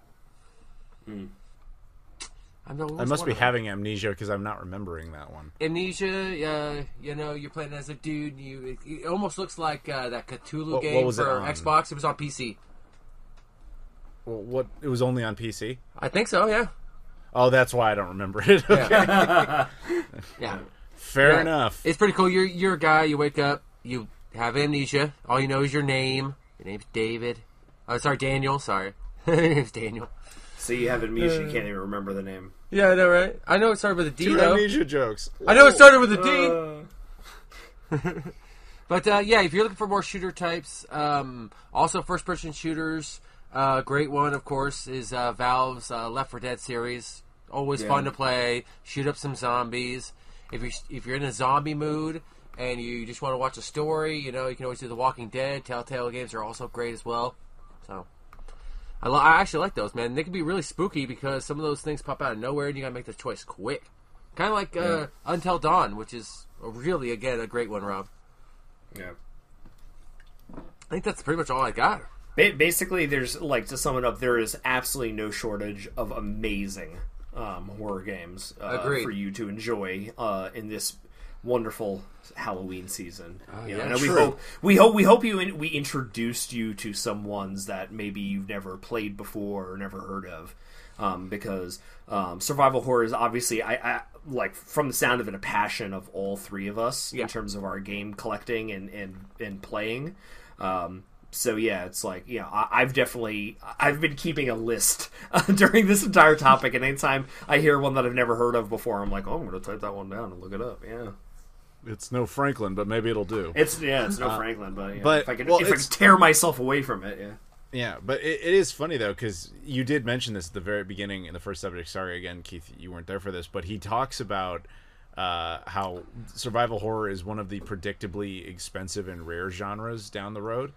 And it's like, it's funny because we're mentioning all these games like, oh, it's really good, but it only came out in Europe on one console and it's very hard to get. And like, it's like, yeah, that's something about survival horror that always happens. It is kind of funny. Start saving people if you want to play all these games. Yeah, exactly. That's the other point. Yeah, because most of them don't end up getting re-releases, which is another weird thing about survival horror that we have talked about it. Now, I think during Joseph's subject, horror games don't tend to get re-released much. Yep. It is so weird. Like, we didn't know this going in, guys, but this just kind of turned into the horror theme episode, which is so appropriate for the month in which this is coming out. It flowed really surprisingly nicely. It really did. But totally unintentionally. Yeah. But anyway, anything else to add, or is that the end of the subject? Yeah, that's pretty much all I had to say. I got to talk what I got to say. Yeah.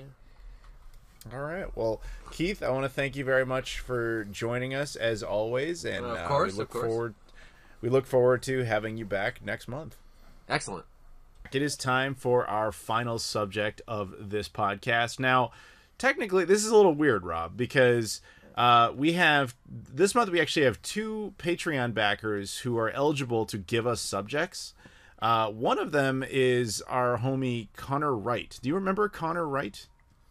If memory serves, he's a longtime Patreon patron, but he never gets in touch with us. Right. I have messaged him every month asking him what his subject is, and he never responds. The weird thing is, though, at one point he dropped his Patreon pledge down oddly $2, so it no longer qualified. So I figured that was his way of saying I don't care about the subjects. And then randomly he put the $2 back, so now he's back to the tier. So I messaged him and he didn't respond. So I don't really have I don't really have anything for him. So what we're going to do instead is we have a new Patreon backer who is at that tier, and his name is Chuck Shaw. Now, I know Chuck personally. He's one of the guys who runs, if not the guy, who runs the Missouri Game Con in St. Louis, which I was just at, a phenomenal game convention. Chuck decided to give us 2 subjects, and I feel that you're going to instantly get why I think we can kind of do these a little shorter. We can just do both, because one of them in particular I feel like has been covered to death. So these are really both death. Yes. So Chuck basically wrote 2 subjects, and one will be in his honor and one will be in why am I spacing out his name all the time? Connor Wright's. Yeah, see, I don't even have their names in front of me. I just have to remember them. Yeah, it's Connor Wright's subject. So I guess what we'll do, it was originally going to have you just pick one, but now the way this podcast has gone, it would be too obvious. So for Connor's particular subject, we're going to go with this. With Halloween approaching, what video game first gave you feelings of real fear and angst? What were some of the factors of the game that immersed you into the story, the graphics, the music, the story, the characters, etc.? Since we've obviously talked about horror games and all that kind of to death, I really just have one thing to say about this, which is my answer to that question is Silent Hill 1. And at the time, it was just mostly being younger and never experiencing anything like that. But to this day, that game can still give me the shivers, under the right context. So there was a phase there where I used to go up to my uncle. My late uncle had a cabin in very rural Wisconsin. And when I mean like very rural, I mean like the nearest town over is like 10 miles away. There's nothing around. Like it's just a cabin on a lake near nothing in like unincorporated territory. So kind of the perfect place to play like a really horror game if you want to scare the crap out of yourself.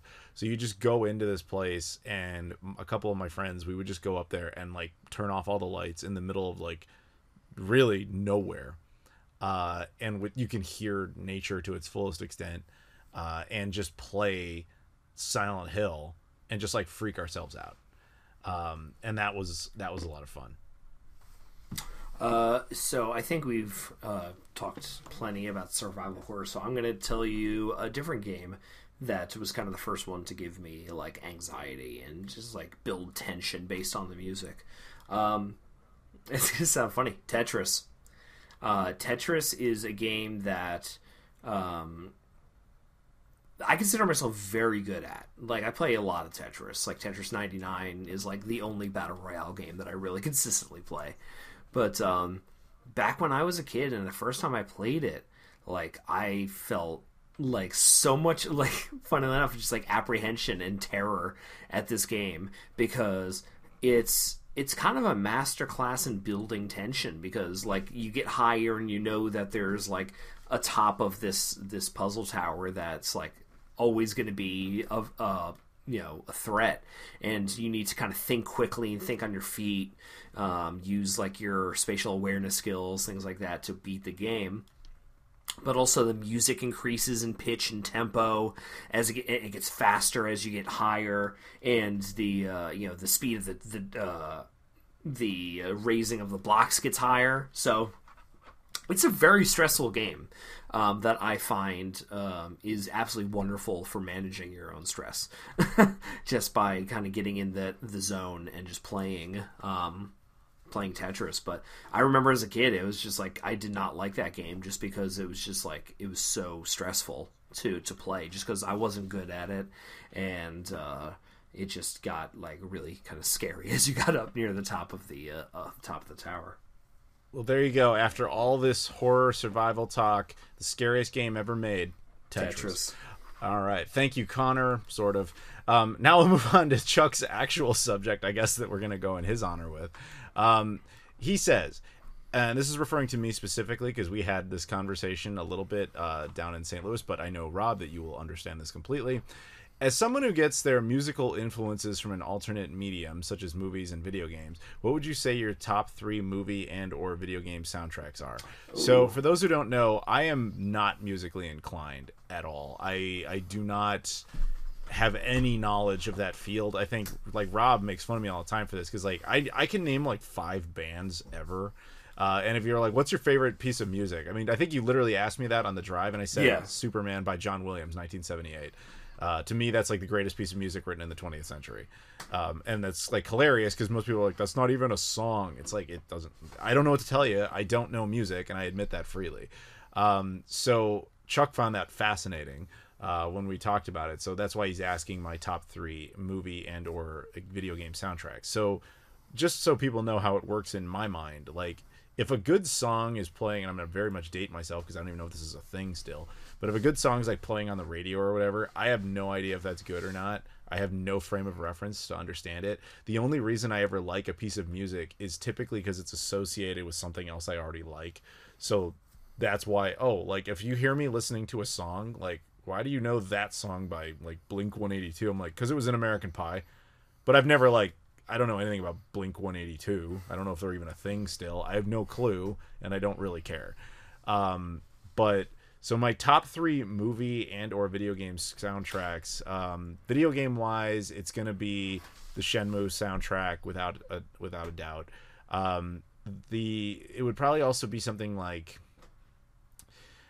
maybe like, you know what? This is going to sound like a stupid one, but I love it, and it's like a prime example of why I shouldn't be allowed to have an opinion on music.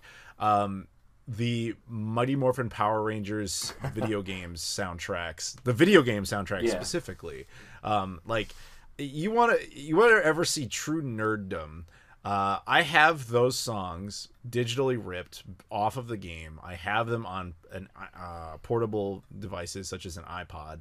And if you ever see me in an airport or something and I have headphones on and I'm just like I look like I'm really excitable, like I'm just kind of moving my, I'm just shaking, I'm like, oh yeah, this kicks ass, like I'm listening to the Power Rangers stuff. I want you to know that. And nothing makes me feel like more of a complete genuine badass than that, which is ridiculous. And I know that, but like if I'm listening to that, I'm like, yeah, I'm like the coolest motherfucker in here. that's going through my mind, because I don't know, I love it. And the next one I can think of off the top of my head, which is very much an anomaly, is the soundtrack to a game called Runbow. Oh fuck now, no, that game fucking slaps, man. Totally. Well, I hear that. Here's the thing, though. I have never played Runbow at all. Runbow, when I got it, I picked it up for the Wii U because it was, I was going for a full Wii U set, and it was like the only game that came out around then. That was back when Nintendo still was pretending the Wii U was relevant, but they were just letting anybody who wanted to make a game. So I bought that, and when you open it up, there was a digital code to download the score. So I was like, whatever, it's free, I'll download it. And I don't usually do this, but I actually, I just decided to listen to it. And I was like, I don't know what this is, but this is amazing. This has like moved me. I still listen to it. I have no idea what any of the music is contextually relevant to. And that makes it very unique for me because that never happens. As for movies, like I said, I love anything John Williams, like Superman, I think is like the greatest piece of music ever written. The Star Wars movies, like really with John Williams, you can't go wrong. And yeah, so that's going to be stuff like that usually. I do get vinyl records, but it's almost entirely video game soundtracks. I don't remember all the ones I have offhand, but it's funny you mentioned Conker's Bad Fur Day earlier. I actually have the vinyl record soundtrack of that. Yeah, that was I Am 8-Bit did that one, right? Yeah, I've got that. I've got a whole bunch of them. I think I've shown them in videos over time, but that's kind of it. Like if you're like, oh, do you have like such and such band? And no, because I don't even know who they are. You should just say my band. Yeah, just my band. Rob's band is really good. They're my favorite band. Are you in a band? Yes. Okay.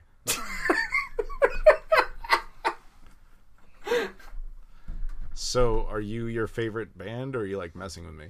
No, I was saying you should say that my band is your favorite band. I didn't know until this moment you had a band. Yeah, but you should just assume that my band's the best. This is why I don't understand music every day. Anyway, so do you want to answer the question? Okay, so I'm going to change up the movie portion, because you could really divide movie soundtracks into just that soundtracks and scores. Like there are directors like Quentin Tarantino that like have like soundtracks, a compilation of different songs and different bands, like to kind of fit the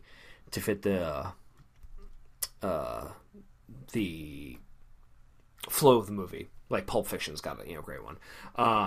So you kind of covered scores. So like normally I would have said like Akira Ifukube's Godzilla soundtracks from the 1960s are incredible. Like Sergio Leone and Ennio Morricone's Once Upon a Time in the West and Dollars trilogy. But if I'm talking about soundtracks for movies, I have to go with